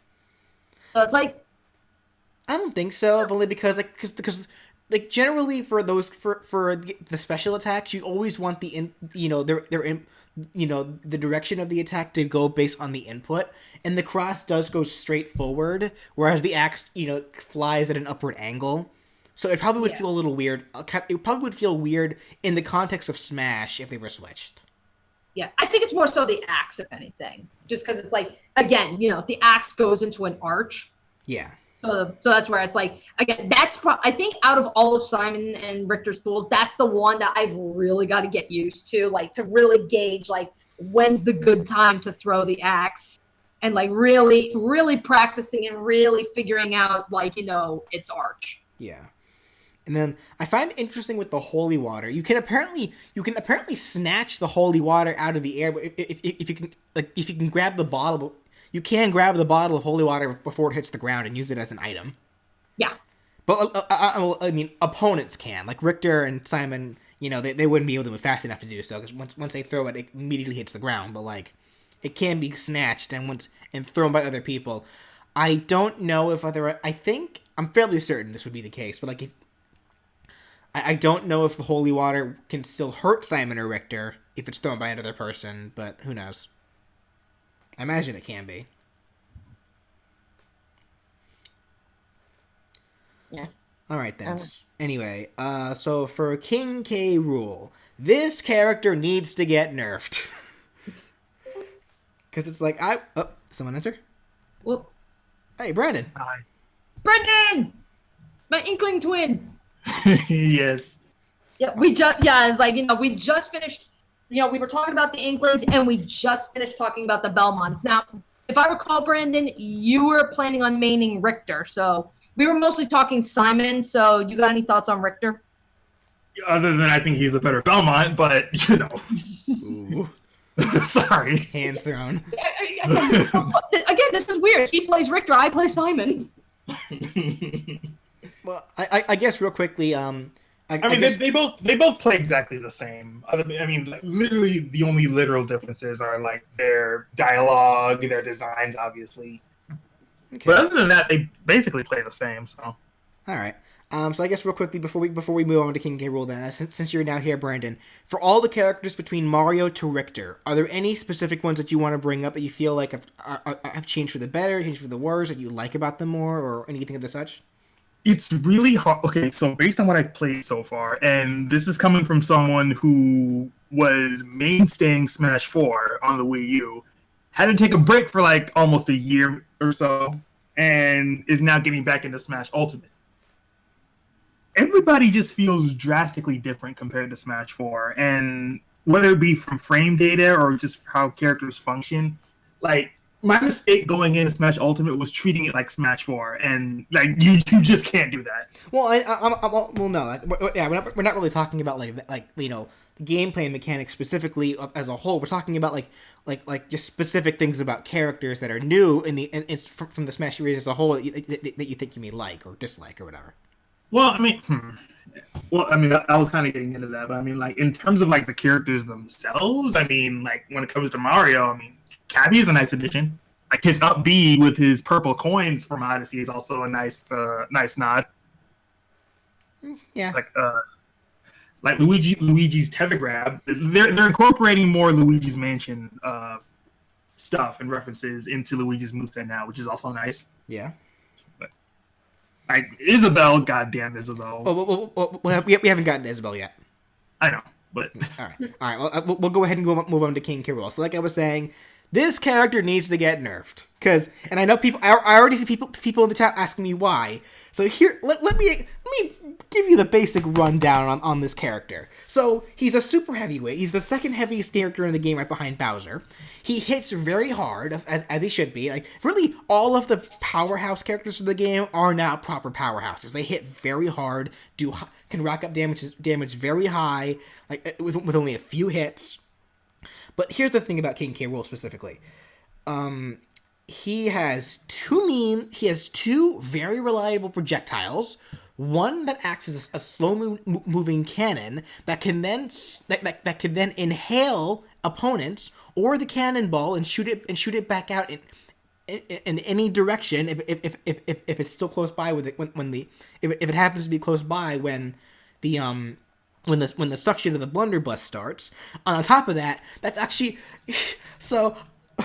Like I shot a cannon, Mario caped it. I started inhaling and then pulled the cannonball back in, so it can't even be reflected that reliably by my opponents because King K. Rool can just suck it back in and then spit it back out. The crown is a very nasty weapon because that thing can just fly anywhere. If you could move King K. Rool around properly. The up special is annoying. It has such a ridiculously high range for a heavyweight like King K. Rool. On top of that, the propeller right above him has a hitbox, so you can actually drag people. Like if the opponent's not careful and doesn't DI it properly, they can actually get dragged to the top of the stage and just get ceiling killed that way. And then he also has a really good counter to top that off. And then like his gimmick, with his belly.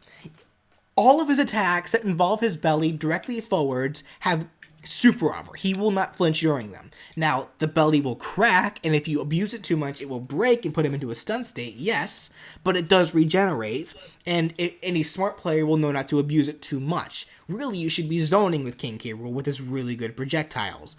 On top of that, like I said, he already has a really reliable kill move.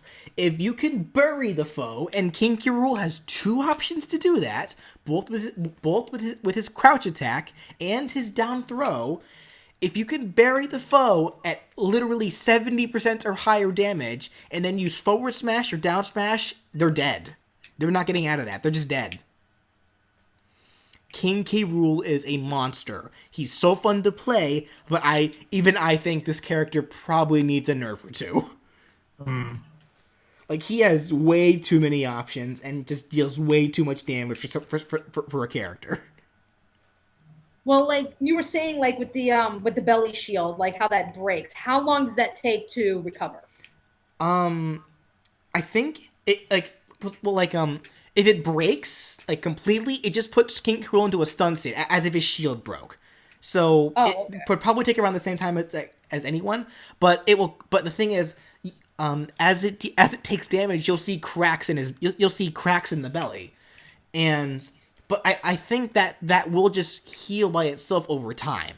I don't know how long it takes, but again, any good reliable Smash player will know not to abuse those attacks and only use them to get King K. Rool out of combos, which he's really good at doing because of that.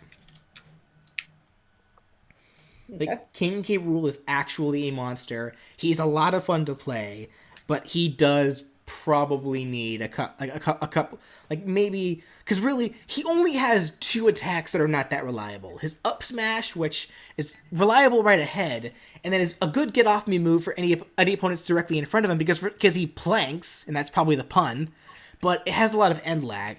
And then for some odd reason, his upward aerial attack, which sends him upward a little bit with a headbutt, but it has like 3 seconds of end lag, which I found kind of odd. But yeah, like King K. Rool is a really good character. He's scary to fight against. He's he's so much fun to play. And I'm sure probably with this first patch coming up pretty soon, he may end up seeing a nerf or 2. Yeah. What did you do, Brandon?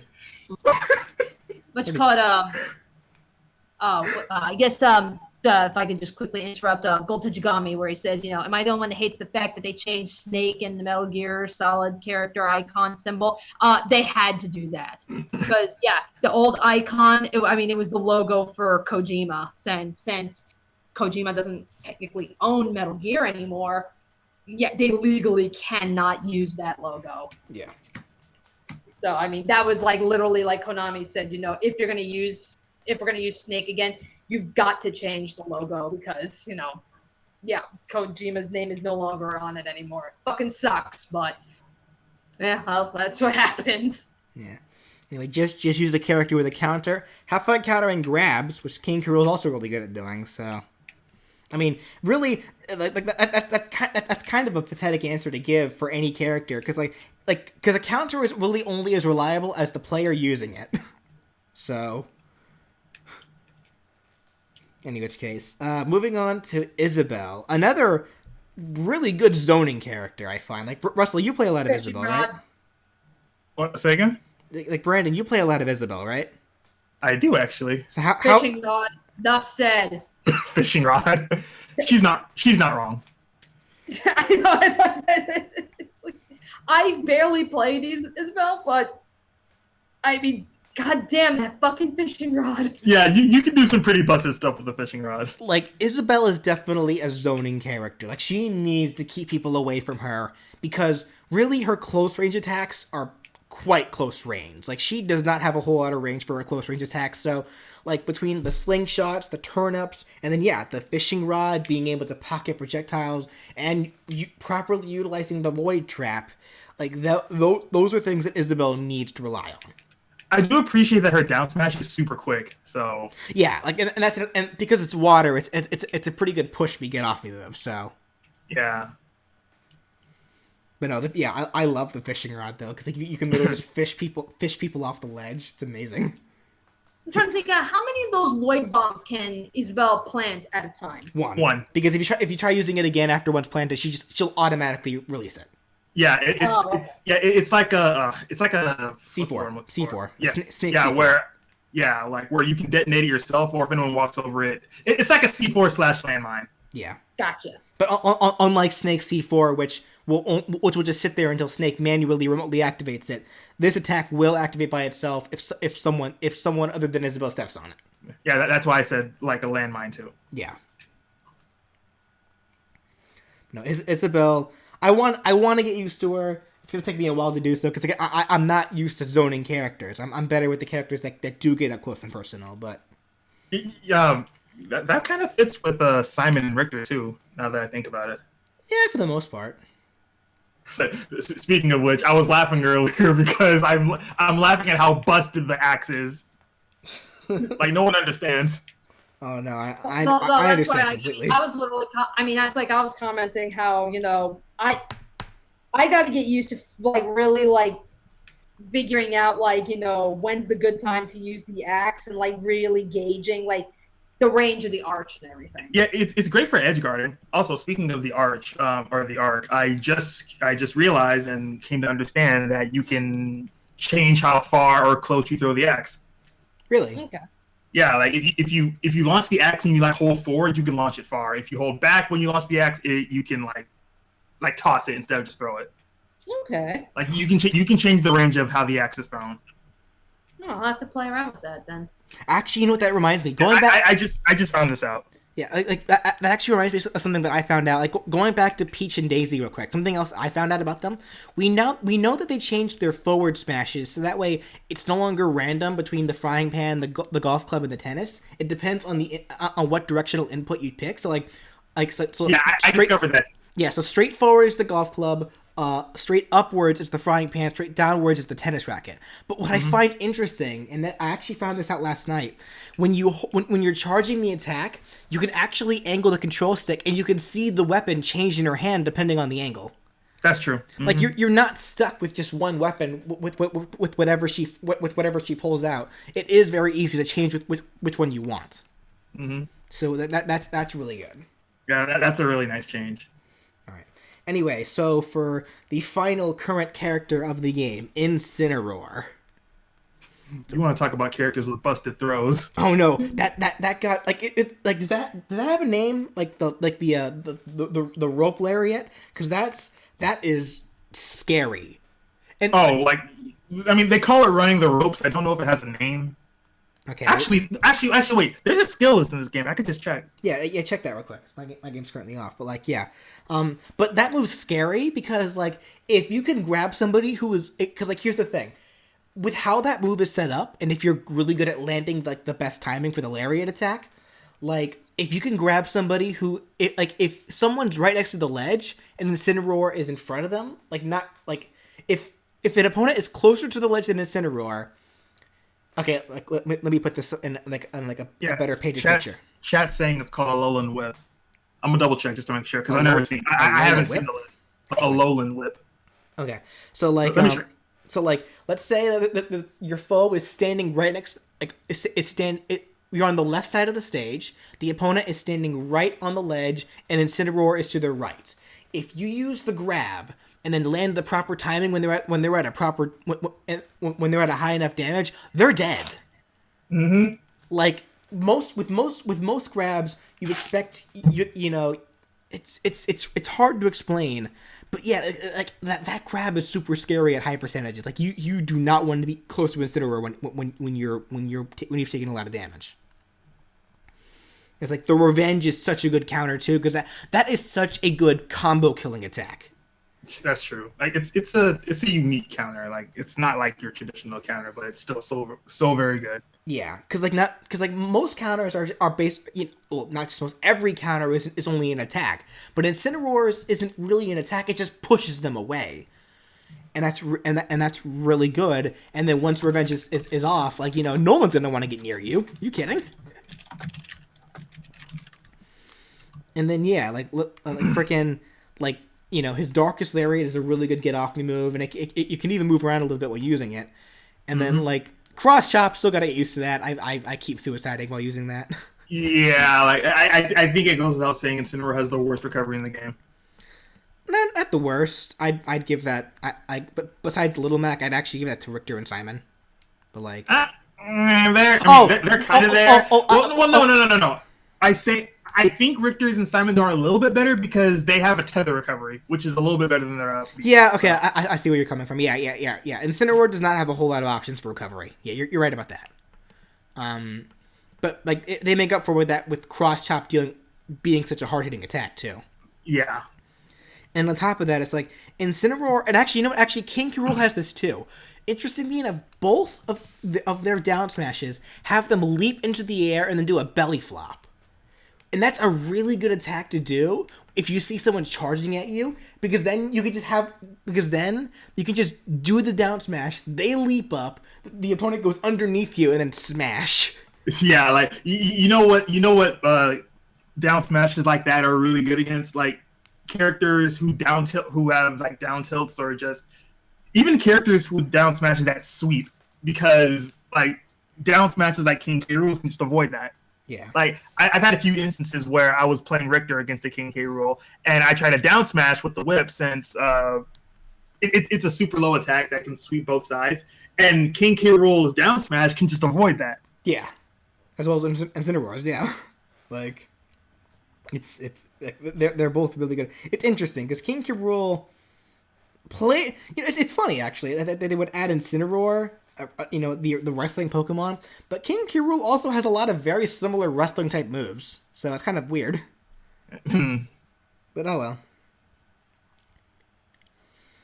No, I keep hearing people say that like Incineroar, because Incineroar is classified as a heavyweight, but they say he doesn't really feel like a heavyweight. I don't really see it. Like whenever I played Incineroar, he feels like the other heavyweights for the most part. Yeah, I've noticed that too. Because he's definitely one of the slowest characters in the game. Well, I can tell you, I mean, like heavyweight characters are my worst. So I cannot, for the life of me, I cannot get a hold of Bowser. I cannot get a hold of King K. Rool, Donkey Kong, like any heavyweight character. Forget it. I suck.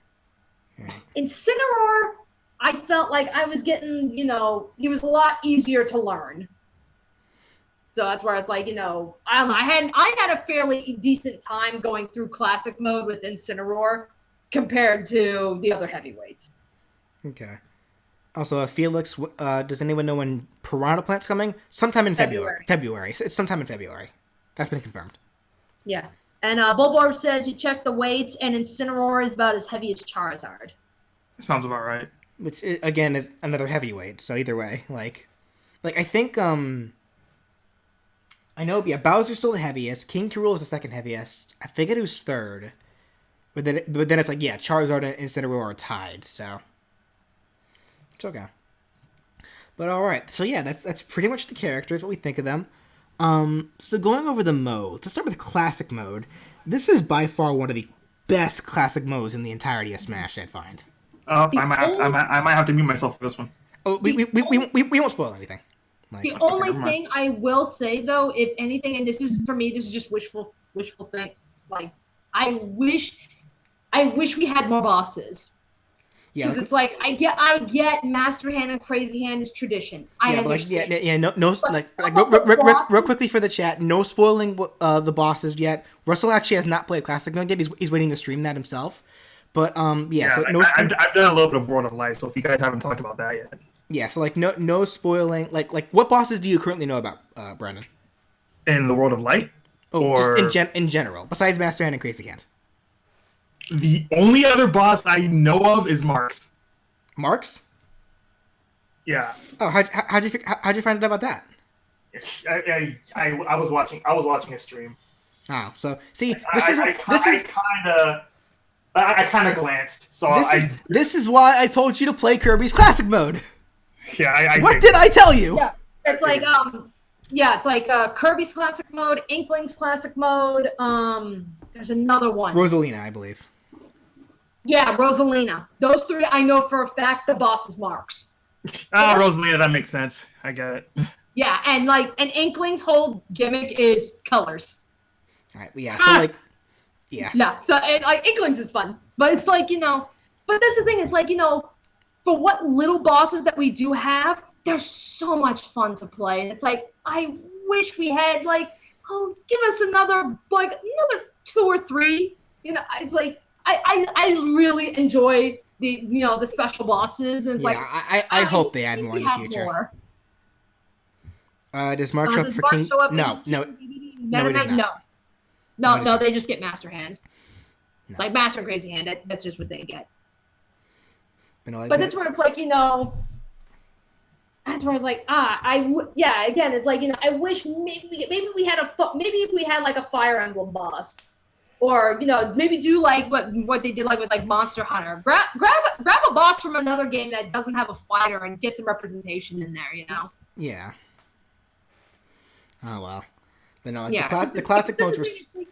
Yeah, because it's like again, we're dealing with a roster that we have 70 characters just about, and it's like out of those 70 characters, I want to say maybe 10 of them face special bosses. The rest is just 15. About yeah, 15, give or take. It's still in the grand scheme, it's still a paltry amount. That's where it's like, I wish we had more. Oh well. But yeah, Classic Mode was actually the first thing that I ended up doing when I got the game. Because I found out that World of Light ended up being a 30+ hour mode. So what I did was I literally just kept playing Classic Mode. I played Classic Mode with every single character, and then I unlocked every single character that way. So I've beaten Classic with every character, and each one is such a unique experience. It's like playing a different game with each one. It's amazing. Yeah. Come to think of it, why didn't they good bring point. back Like, most of the Sonic space Science, bosses? like- They kind of did. They brought In a back way? they brought back Gallium. He was the only one, I believe. Yeah. Yeah, that's like Sonic Sign brings up a good point. Like Porky, why not bring back Porky for a boss? Porky, Rayquaza. Porky's dead. Porky's canonically dead. Not cannot. Well, no, he's immortal, but he's stuck in the super save capsule. Yeah, like there's no way. But then Nah, again, they could figure something out. canonically Simon's also dead. Yeah, it's like Jason Ramirez, like Porky, Dr. Wily. I love the DJ Octavio suggestion. That would have been fun. So actually, how would you do that in a 2D environment? I don't know. Wouldn't It's be like hard. I figure like DJ Octavio just with the arms alone, like that would be a major zoning boss.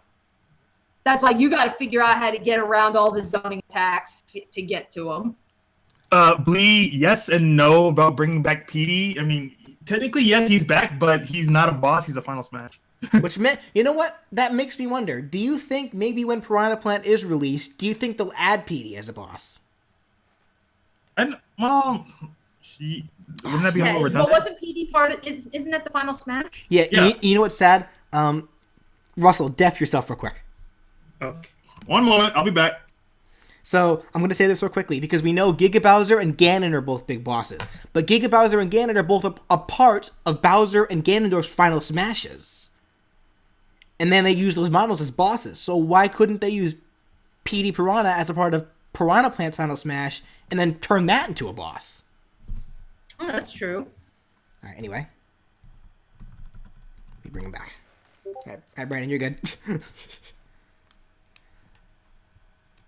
Hopefully he's actually looking at it. Oh shit! Did we just lose Brandon because of that? Fuck.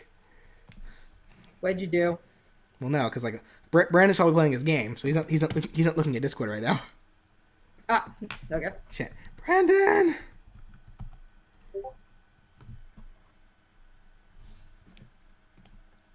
God damn it. That's okay. Yeah, there he is. Okay, cool. Okay. All right. Anyway, see again, no spoilers, chat. Anyway, so with any which case, so yeah, classic one is awesome. So the spirits, I love the spirits. Oh, before we get into that, I want to take this moment to apologize. I know this is supposed to be a discussion and everything, and I'm having people hold back their thoughts because I don't want to be spoiled. So I apologize. Well, I mean, technically, we're about to go into World of Light, and Danny hasn't beaten that yet. I'm sure a good chunk of the chat hasn't beaten that yet. I'm the only one here that I know who's beaten it.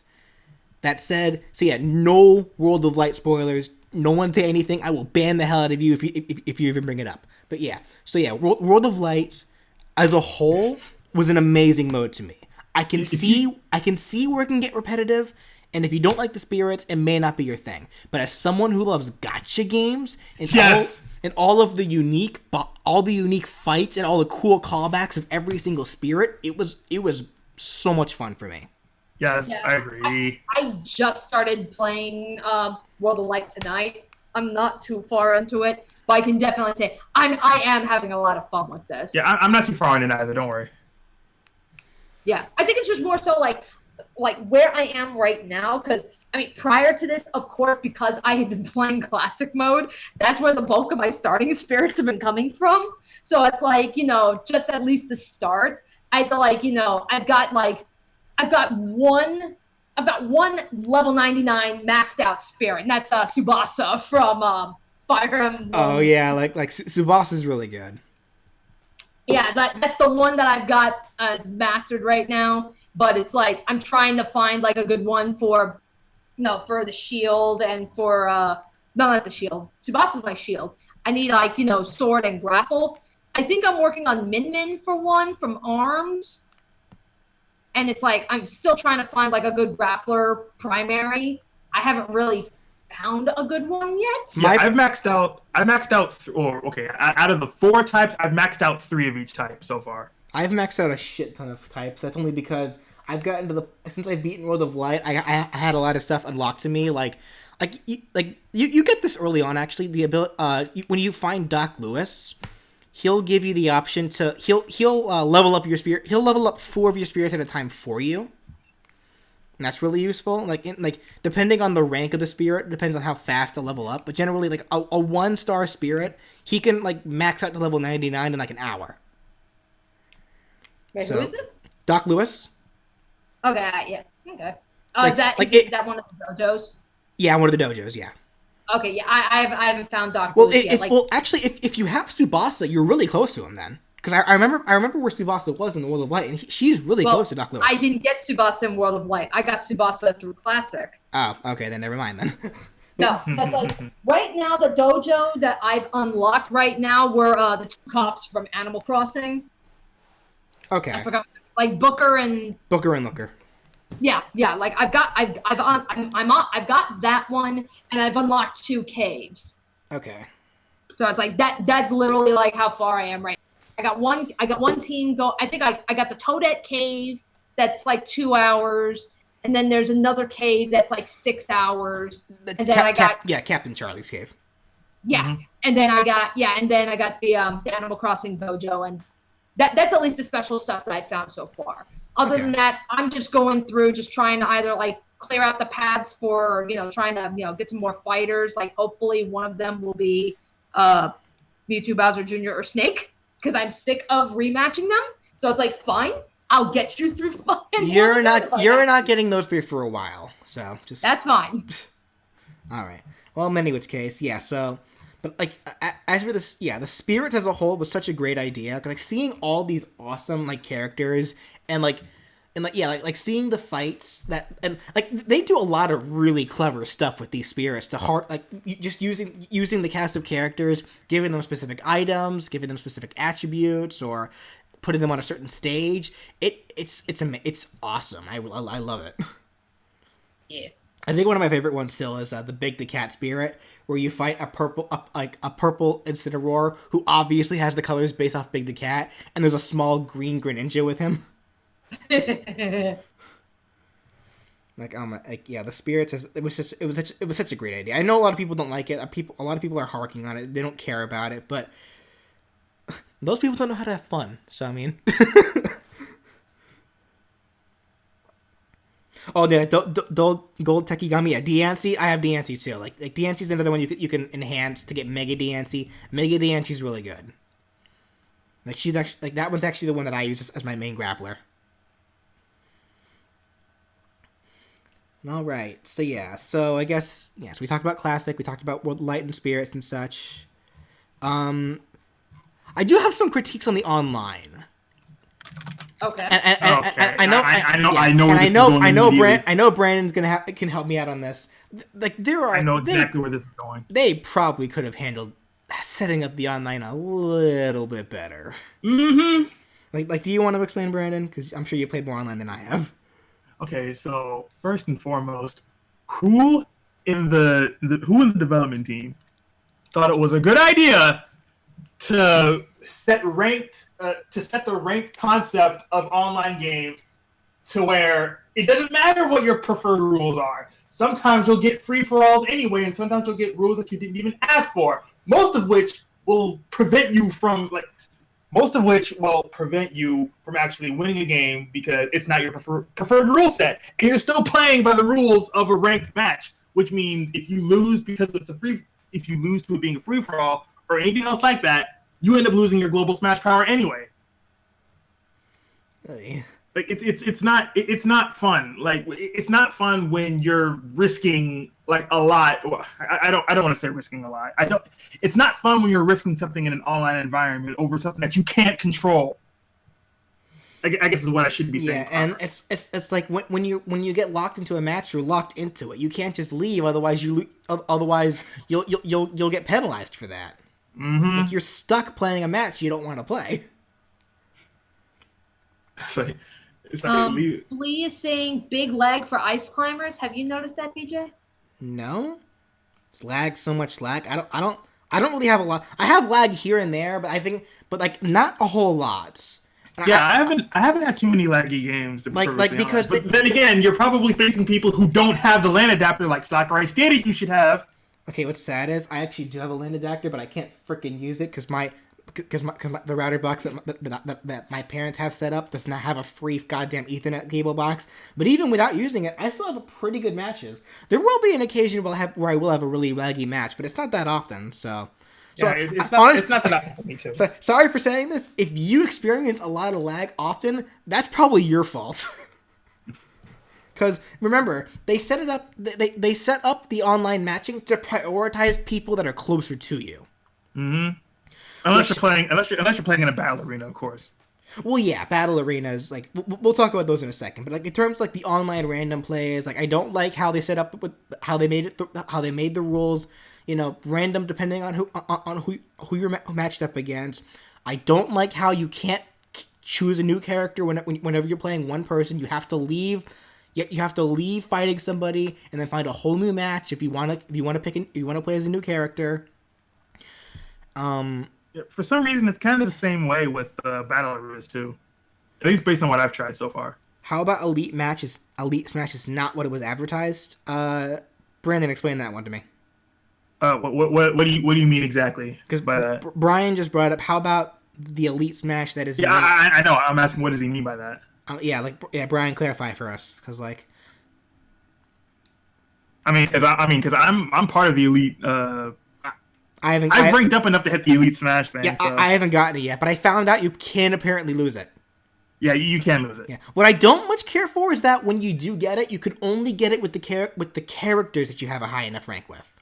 Well, that doesn't necessarily mean that you're locked out from playing other characters. I mean, you can still play as other characters even if you've hit Elite Smash with one character. Just the Elite Smash status will be disabled.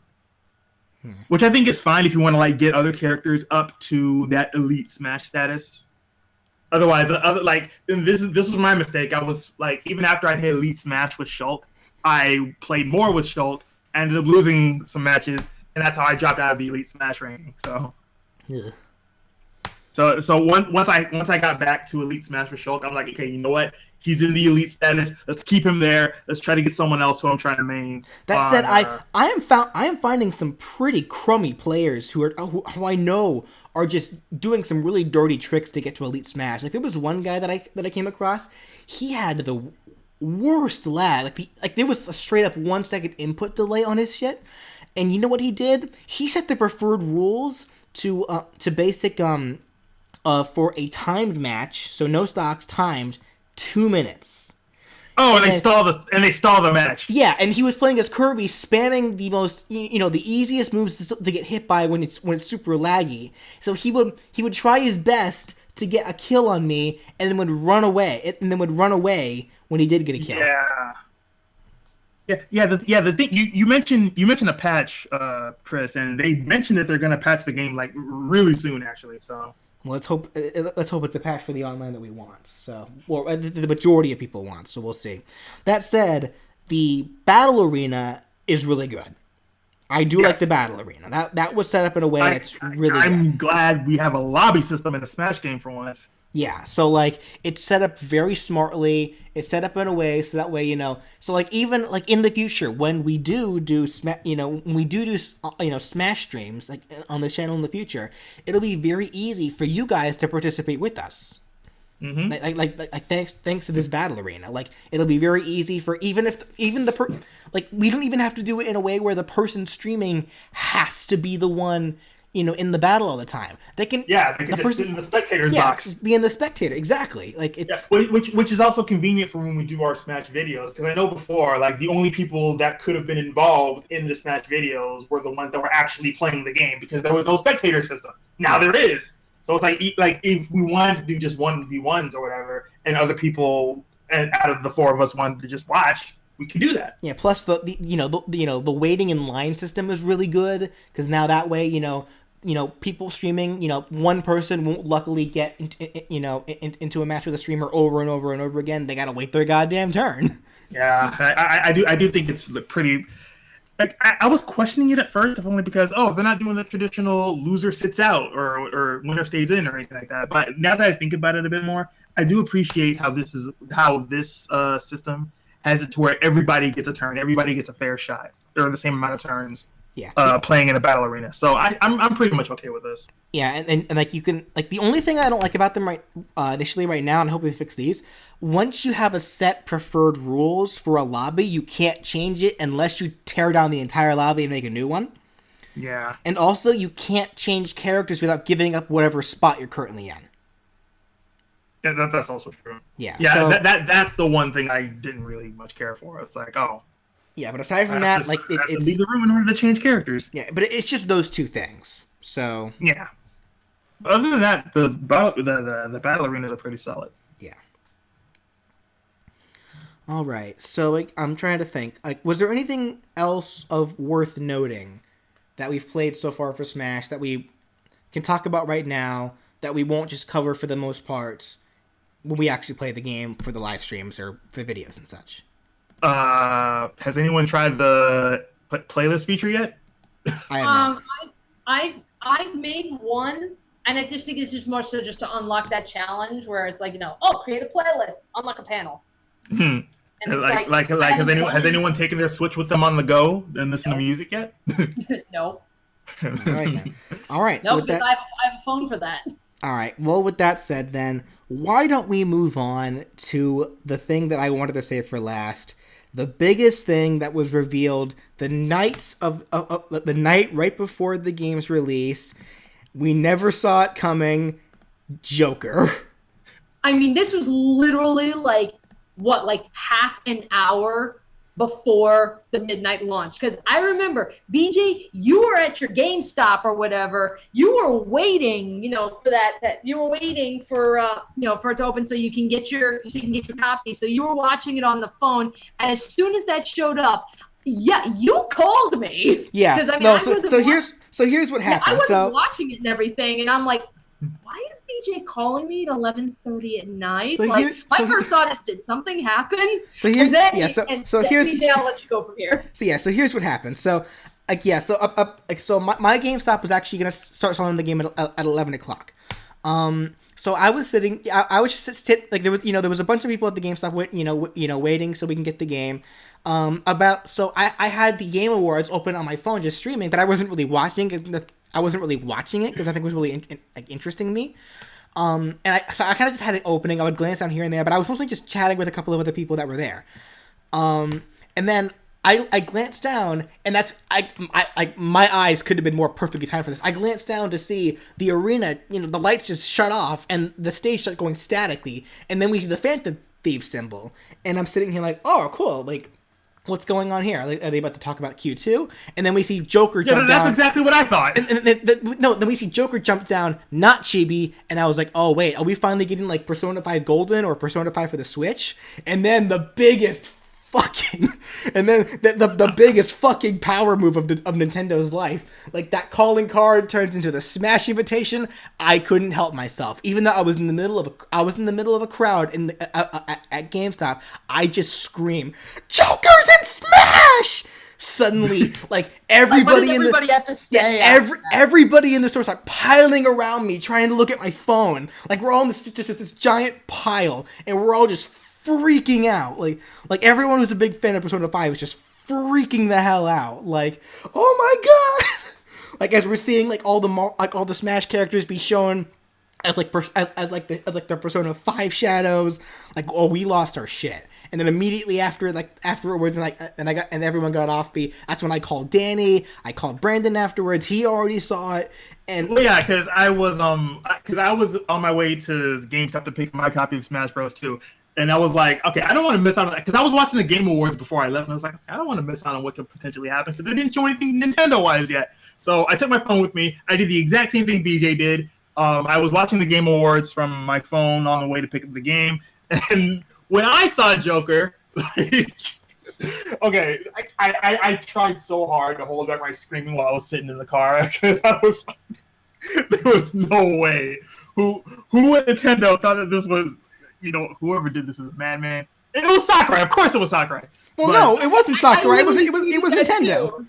I tweeted it too. I was like, we are minutes away from this game coming, like the midnight release, and they dropped this bomb on us at last minute. It's like, Sakurai, you're a madman. No, it's like if you know what they were thinking? They were thinking, if we haven't convinced you enough to get this game at midnight or just get this game as soon as possible, here's your reason now. Just announce Joker 30 minutes before the game You know comes what? out. That was the smartest thing to freaking do at the Game Awards specifically. Because remember, a lot of the games that were, that won and everything for the Game Awards that people were there for were generally PlayStation games or Xbox games, or mostly PlayStation games for the most part. But then we're sitting here like, not a whole lot of Nintendo was really featured at the Game Awards. Like, not a whole lot of Nintendo games. Like, I don't think did hardly any Nintendo games like won anything for that game. For the most part, the audience was probably mostly filled with Sony fans or Microsoft fans. Well, the thing about the Game Awards, like at least like in the past and everything, is like, as far from what I can tell, there's a lot of people that we just don't take the Game Awards very seriously because it really comes across like it's just a popularity contest. So if anybody, I've noticed that there is a large group of people that if they watch the Game Awards, it's not for the actual award ceremony. It's because, people bring like announcements. Like it's like this is like, like an early Christmas. It's an early E3 for us. So, there's a fair amount of people that they'll just watch the Game Awards just for any announcements. Right. Well, I say this specifically because Joker or Persona 5 was a PlayStation game. And I imagine there being a bunch of people in the crowd who may not have planned to get on Smash, who may not have planned to get Smash, but really loved Persona 5. And then see this shit happen, and suddenly they're out there pre-ordering their Switches. Right. Well, I guess now it's like, and it's like, I know, like Ruby Sakurai brought this up because I remembered, an article had come out about this. That's like Sakurai himself, he's a big fan of Persona 5. Oh, no. So, the UI of Smash Ultimate was highly inspired by Persona 5. Yeah, so it's like, it makes total sense why he'd want to bring Joker in of all characters. Like even if you look at a lot of the victory animations for a lot of the characters, a lot of them are clearly based. Like, you know how in the past, whenever the victory animations came up, it was always the winner is, so and so, and then that's when the character's animation would end, right when the name is said. But they changed it so now the announcer immediately declares the winner, and then it splashes the SOT, almost akin to the all out to the all out kill attacks of Persona 5. Exactly how that's set up. I might have a reason to actually play Persona 5 now. You should have played it. You should have played Persona 5 a long time ago, regardless. And here it comes. Great fucking No. I know. So, I guess with all that said, talking about Joker as a whole in Smash Bros., thinking about how this character is going to play. There's a lot of potential. I mean, it's like, Joker's primary weapon is a knife. He has a gun. You've got his persona. Now I guess now begs the question: are they going to only stick strictly with arson, or are they going to try and bring in a couple of other iconic personas like Jack Frost? Yeah, here's what I'm thinking. Here's my idea for what they may do with Joker. So obviously, he's probably going to be a very fast, like a combo heavy character, no doubt. Yeah. But here's what I see that happening. Yeah. So no, but like what I'm thinking, a really cool idea that they can do, because the big thing about Joker and really the main protagonist of every Persona game is that they're the wild card. They can have more than one persona. They can have as many personas as they damn well want.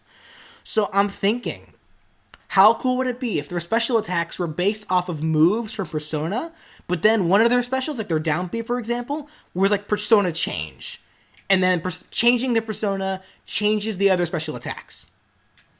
So like if R sends out, then neutral special is, what was Arsen's attack? It was like death, or it was like some kind of death attack or something like that. Yeah, a dark attack. Dark attack, yeah. But then if down B changed to Jack Frost, now your neutral special is ice. Down B changed to, I don't know, fucking the pixie, whatever the pixie, whatever that is. Like then you get like it's been a while since I played that game, so I don't remember. You see what I'm getting at, right? Yeah. Get an iconic character for each of like the primary elements, and that changes the neutral attack. The neutral side. That would be interesting. Yeah, neutral side and up B, I would say.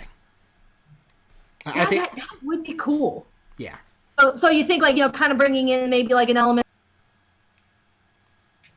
like where they're switching out the Pokemon. Kind of, yeah, but like it's actually it's kind of interesting. Actually, I have the same exact idea for another character that I plan on wanting to do in the future for What If They Were in Smash, but I won't spoil that for now. But yeah, so for Joker, I think this would be a really cool idea for Joker just in general, and like I can very easily see them doing that for him. And yeah, of course, seeing Kirby with Joker's mask, please. Yeah, that would be adorable. And then, like, as far as Final Smash goes, I'm hoping for the all-out attack. Yeah, it's probably going to be an all-out attack. I just think that would be so cool, where it's like, maybe he does like a forward lunge or something. The screen turns red. You see the flashes like of the characters. So like, and maybe like each time he does it, it switches out. So you'll see like one time he'll do it, you'll see like the portraits of like Morgana, Ann, and Ryuji. Or like and then it's like the next time around they'll switch it up so it's random. The screen goes red. Whoever is hit, the Black Shadow. You see the all-out attack, and then you see Joker just hop down, do that iconic pose at the very end. That would be amazing for a Final Smash. It would basically be similar to Shulk's chain attack, really. I need this character yesterday. Also, yeah, Brian. Brian. Where did that come from? The idea that everyone's saying that Bayonetta is Joker's mom. The fuck? Yeah, they're both Sega characters. Short black hair, eyewear, dark characters. Just basically a lot of similarities, I think. Oy. No. So I guess we know since Joker was the first pack. We're not just getting Joker, we're also getting all of his music. Oh my god. Because now this also, again, let's speculate here. Do you think as far as music goes, do you think they're only going to stick with Persona 5? Or can we possibly expect previous Personas? Like, can we expect Mass Destruction for Persona 3, Reach Out for the Truth for Persona 4? Like, can we expect music from the previous games? Or do you expect that they're just going to stick with the Persona 5 soundtrack? I'd like to hear some Persona 4 in the game, honestly. Yeah, I mean, personally, I would love to see, like, as far as music goes, like, stage-wise, I think it's safe to say that's just going to be Persona 5 related. That's either going to be Mementos or the Velvet Room. But music-wise, I don't see why they can't bring in the previous Persona games. Because, I mean, just Persona in general has got awesome music. Actually, adding the Velvet Room would be smart, because that's a universal Persona thing. Yeah. It's like when you see the Velvet Room, you think of Persona. So that would actually be pretty smart. Well, like as a stage? Yeah. Use the Velvet Room as a stage. But again, that would probably be like, if I was to think like stage, like if you wanted to bring in like stage hazard, honestly, the Persona 5 one would probably work the best, because then you can start bringing in like, the execution devices for when you had to fuse your Persona. So you got the electric chair, you got the guillotine. That might be a little rough for Smash, though. Like, you gotta, it's like, dude, we've got mature content in Smash already. So it's like, they can find that, they have Bayo, they have Snake, but like they're toned down, and they don't show anything as graphic as a guillotine or an electric chair. Yeah, but I'm just saying they can find a way to tone it down and like use it as a hazard. Like, but it's like, I understand the idea of the Velvet Room being the stage, but I would much prefer the idea of like Mementos being the stage, or even like any of the palaces. Like palace-wise, I would probably say Kamoshida would be. Like they're probably like I see one of two stages like most likely being the chosen pick. Like in terms of the palaces, that's either Kamoshida's castle or Sai's casino. That's true. Yeah, one of those two. And either one I'd be fine with. Oh, that would be interesting. Yeah. Yeah. Throw in like, some, again, like stage hazards with all that crazy crap that was going on in the casino level. Like that actually would be interesting, especially because that dungeon was a major turning point in the story. Though you know what also be a really cool idea too? What if, like, I don't know how they would be able to do this with Sai's casino, but at least with Kamoshida's castle, what if it wasn't just the castle, but it was the school, and the stage, and the stage, the school, and it morphs into the castle. Yeah, like it changes, like it's like they're going between the metaverse and the real world. That would be interesting. Yeah. Yeah, I guess that would be a similar format of the Reset Bomb Factory. Yeah. So maybe the actual fight when you're on the school takes place on the school's roof, and then when it changes, it moves just up to some point in the castle. Like, no, that would be pretty cool. Oh Christ! There's just so much they can do with Joker. I can't. I know. Wait. It's like, I know, and it's like, oh my god, I want to see gameplay. I know. And it's like, actually, I'm trying to think when they initially announced the fighter pack, when they said that that they will reveal the characters when they're near completion. So I guess I guess that's safe to assume that Joker is near completion if they announced him already. More than likely, because they only showed a trailer but not actual gameplay. I'm just going to assume that, because I think what they said was that what they're planning on doing is that they're going to plan on releasing or announcing a DLC character once the previous one is about to be released. So when we get Piranha Plant, it's probably when we'll see more on Joker. Probably.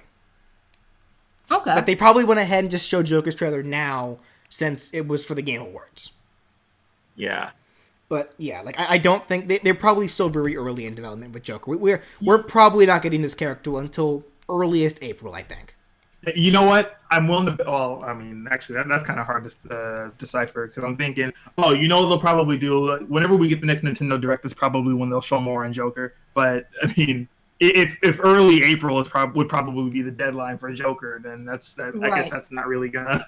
Yeah, because I mean, we've known about Piranha Plant for some time now, and we're still months away from getting him. So that's that's where I'm just wondering. It's like, okay, how much sooner after the Piranha Plant can we expect to see Joker? A month, 2 months, maybe?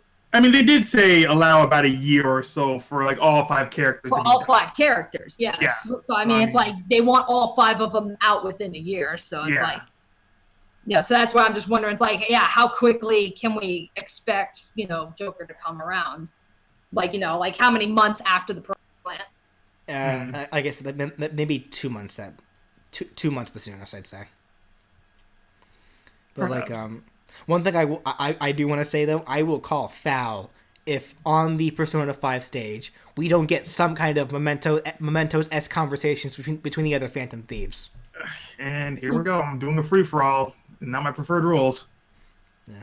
But, sorry. They don't have to be Palutation's guidances where they specifically talk about the fighters, but I at least want to hear the other Phantom Thieves, in some capacity. Do you guys have any thoughts on who the next 4 DLC characters will be? I have no thoughts at all because anyone is fair game at this point. Okay, you know what? Here, I guess I know Joker threw everybody in for a loop, so all bets are off. At this point. No more speculation. No. I'm gonna speculate anyway. Fuck you. So here's my thing, because we actually do have some information. So a couple of things. We know for a fact that Sakurai was not the one that chose these characters. It was Nintendo. That much we know. We also know, I forget who it was that said this, but they said that all 5 DLC characters are going to leave everyone in as much shock and surprise as Piranha Plant. And we know how fucked up the Piranha Plant made everybody, so... And then it's weird, the Piranha Plant divided everybody, Joker united everybody. So, with that... Yeah... So with that also said, and here's something that Reggie said at the Game Awards. Reggie specifically said that all 5 DLC characters are going to be characters who have not yet been represented in Smash Bros. Yet. So Sora's possible, Dante's possible. Well, I mean, Monster Hunter. Actually, I can't say Monster Hunter. Really, this means, from what I'm guessing, just from what I'm assuming, we should not expect any characters from a series that's already there. So no Bandana Waddle Dee, no Gino, unfortunately. Something just occurred to me. I'm still not even sure about the Gino, because you look at Yoshi and Wario. Those are technically Mario characters, but they're representing different series. Well, yeah, and okay. RPGs are their own thing. They're separate from the platformers. You say that, Danny, but I actually have the Geno Spirit in Ultimate, as well as a Mallow Spirit that's also there. They're both count as Mario. They both have mushroom icons. Oh, okay. So they're counted as Mario. So yeah, also, something just occurred to me. Klonoa is very much possible too. Klonoa isn't relevant. Sorry, Brian. Isn't relevant. And that actually gets into something else I wanted to say as well. I think these 5 DLC characters are going to be probably the ones that are going to be the most relevant as of now. Joker, Persona 5 is still one of the most popular games in Japan, as well as in America. Not to mention Persona Q2 is going to be a thing. Right, but Persona 5 in general, it just did so well. So, so of course Nintendo would have wanted to capitalize that and pick Joker. Now, let's think about the other games that are currently either about to come out or are still going on very strong right now that Nintendo may be interested in. Kingdom Hearts 3. Kingdom Hearts 3. So Sora may actually have an astronomical chance. I think, I'm hearing a lot of people say this, and I agree with them. I think Dante has a pretty good chance now. Just like I said, Dante, yeah. I think Dante has a pretty good shot. I'm not sure a lot of people really agree with me on this one, but I think it's still relevant. What about Tracer? Tracer from Overwatch? Yeah. Could you imagine them announcing I know Overwatch is still very big right now, but in Smash? It would be entirely possible. I mean, I know anything is possible now. I get that. If anything, I can't really speculate too much on the characters just because, Joker threw everybody in for a loop. But if anything, and I know I even made a Twitter, I even reposted, on Twitter, made my thoughts about it. If anything, what I would maybe hope to see is whoever they decide to bring in for representation, bring in something that bring in we've got plenty of Nintendo characters, we've got Sony characters, we have arcade characters, we have fucking Rob, a failed fucking video game accessories got representation, we got Konami of all companies got 2 representations, so it's where's Microsoft? Yeah, so people. I understand a lot of people don't care about Microsoft, but love them or hate them, their contribution to gaming at large cannot be ignored. And Smash has become a love of all things video game related. Yeah. So, I don't see why can't we have a Microsoft representation. I know the first thought would be Master Chief, but when I made that Twitter comment, a lot of people said, well, why not Banjo-Kazooie? They're technically owned by Microsoft now. Yeah. And Microsoft kind of ruined Banjo-Kazooie, though. Let's be real. That could possibly serve as the Microsoft representative. If not Master Chief, why not Banjo-Kazooie? What about PC representation? And before we get ukulele. Yeah, but it's what about PC representation? Overwatch could possibly count for that. So, I mean, it's if anything, that's what I want to see more of. I want to see way more variety from just gaming in general. Right. And I keep seeing someone mention Jibanyan, and I can see that, if only because we are getting Yokai Watch 4 sometime in the spring, which would line up with where a DLC would fall in. So maybe it has to be Shadowside Jibanyan now. I know I made an entire video about OG Jibanyan, but I would much prefer Shadowside Jibanyan, please. Oh my Christ. Oh yeah, Steve, Minecraft. That's also a possibility too, I guess now, isn't it? That would also be Microsoft rep, wouldn't it, Steve? Would it? Isn't I know Minecraft really started as a PC thing, and it's just become multi-platform since then. Then again, I guess. Then again, I know Minecraft in terms of their biggest cross-platform thing. They were the only ones to cross-play with the Nintendo Switch and Xbox, so that's possible too.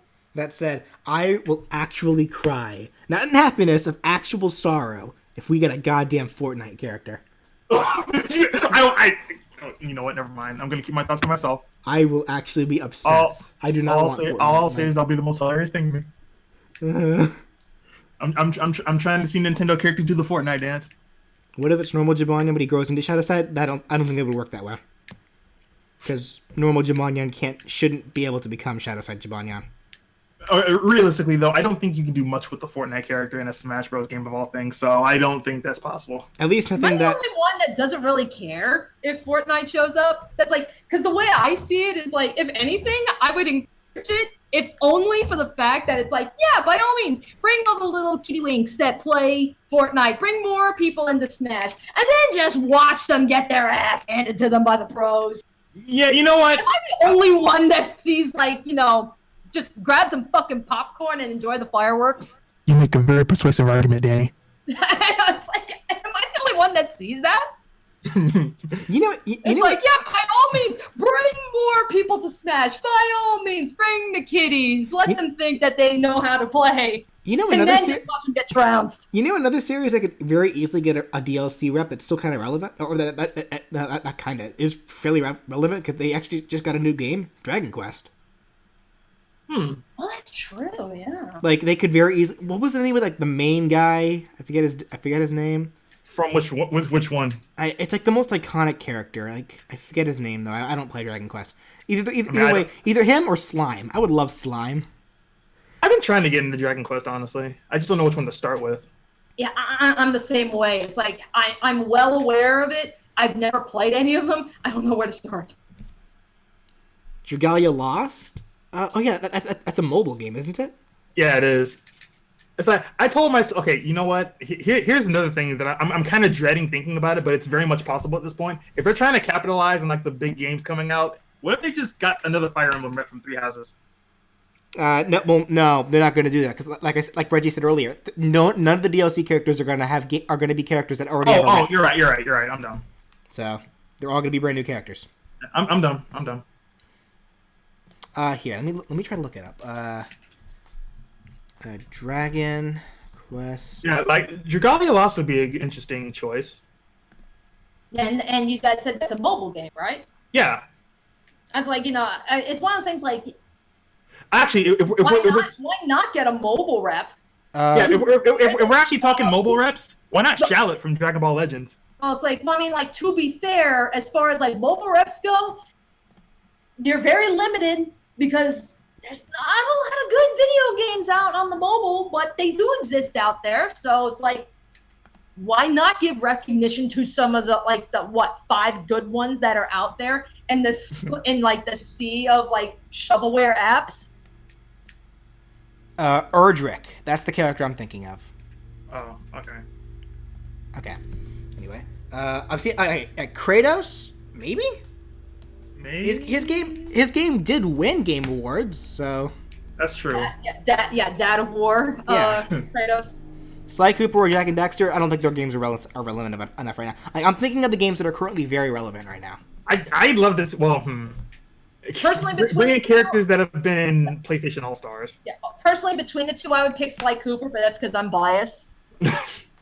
But to BJ's credit, they're sadly not really all that relevant. Oh, right. So. Hold on. Goldrick brings up a good point. No More Heroes is actually getting a new game soon. Travis Touchdown, bro. Ooh, that's right. And that was that's a big Nintendo title. Yeah, it's true. Wait, hasn't No More Heroes been on other systems? Or am I just being stupid? I think that's strictly Nintendo. I think it was PlayStation at some point. I forget, though. Was there? I think so. That's what I think. I might be wrong, though, if anyone in the chat can... I could have sworn that was just Nintendo because, the motion controls played a big part in it. Yeah, that's why I might be stupid. I forget. There's a slim chance I might actually be stupid. Chat, correct that for us, please. Was No More Heroes... Was No More Heroes? Isn't that Platinum? Yeah. I believe so. Dark Rayquaza says Crash or Spyro. You know what? I'd sooner see Crash, if only because he's already got games on the Switch already, and is getting another one coming soon. Yeah, they're remaking the Crash racing game. So Crash. God bless! I can't wait for that game. Yeah, Crash is another. Between the two, I prefer Spyro, but I will concede Crash probably would end up being. You know what? It's Crash and Spyro, and we know what Pokemon trainer style S character for Crash and Spyro. You can switch between them. Crash, Spyro, and Jak and Daxter. Well, no, if we're talking like early PlayStation 1 type games that like games that the third one would probably be Parappa the Rapper. I'd be okay with that. If we're being perfectly honest. Oh my gosh, the sky is literally limitless. We still have 4 more characters. How crazy is it to think that literally any of these characters that we just mentioned could very easily be in Smash? Oh yeah, I was thinking Amaterasu would be a good option. I mean, even though Capcom, but also just the fact that Travis is Suda 51. Oh, that's right.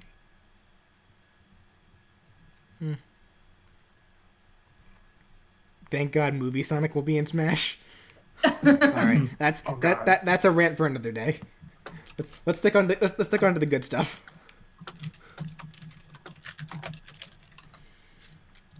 Oh boy. Like, and I know, like, for the most part, like Jack from Mad World. What the hell is that? I know who Jack is, and I don't see that happening. Like that's a little too graphic.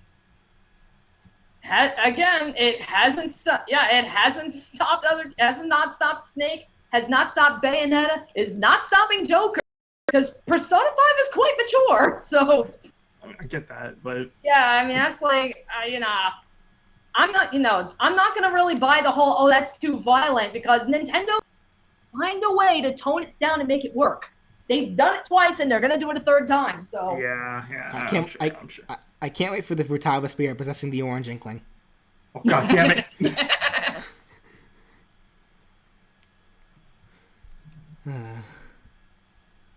You know what? Here, fun topic.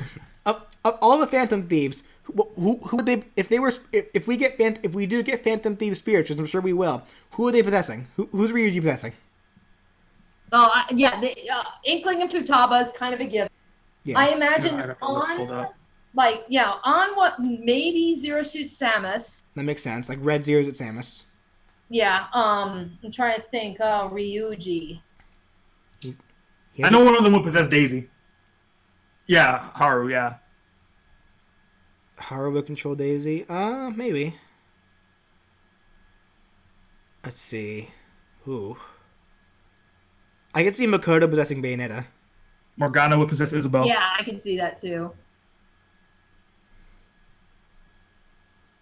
I can see Morgana. I can actually see Morgana possessing Pikachu. Yeah, I was gonna say either Isabelle or Pikachu. Oh, well, actually, no. Doesn't Isabelle have a black suit? Yeah. Yusuke would probably possess one of the Fire Emblem characters. Probably Marth. Yeah. Blue hair. There you go. Yeah, or Chrome. Or Ike. Or Lucina. Okay, Brian, I was about to call you out on that, but then I actually forgot that Hitler actually is a villain in the Persona series, so fuck me. Oh yeah. Oh, I was about to say, why are we bringing this? Oh, I get it. I forgot Persona 2. Yeah, Persona 2. Christ. Anyway. All right. Do we have anything else? Anything else we want to talk about for the time being? Yeah, you know what? Pichu would probably be more fitting for Morgana. I agree. Unless Jibanyan makes it in as DLC. God damn it! Then Jibanyan can be then Morgana can possess Jibanyan. Okay, real talk. I'd be okay with Jibanyan making it in, and then I'm just gonna laugh at the fact that hey, remember that one video DJ made? I hate everything. All right, I will rue the day when one of those what if characters I make ends up being a fighter. I will rue that day, because the point of that series is for characters that will not make it in Smash. All right, I think that'll about do it for this discussion, folks. Smash is a great game. I'm sure everyone here has already bought it, but if you're watching this post, and thank you for everyone that watched all the way up to this point. And this was kind of a long one, but it's please get Smash. It's a stupendous game. It's definitely the best in the series. It is so much fun. You know, the single player is amazing. Multiplayer, hopefully they fix in the future, but even that's amazing. Like, just get it, please. Do it. Okay. All right. Well, I guess with that being said, we are the Spiffy Needle Geeks. It is BJ, Danny, and Brandon, and join us in the future where we will definitely be streaming this game, and you guys can definitely join us for that. Join us for those times. So stay tuned.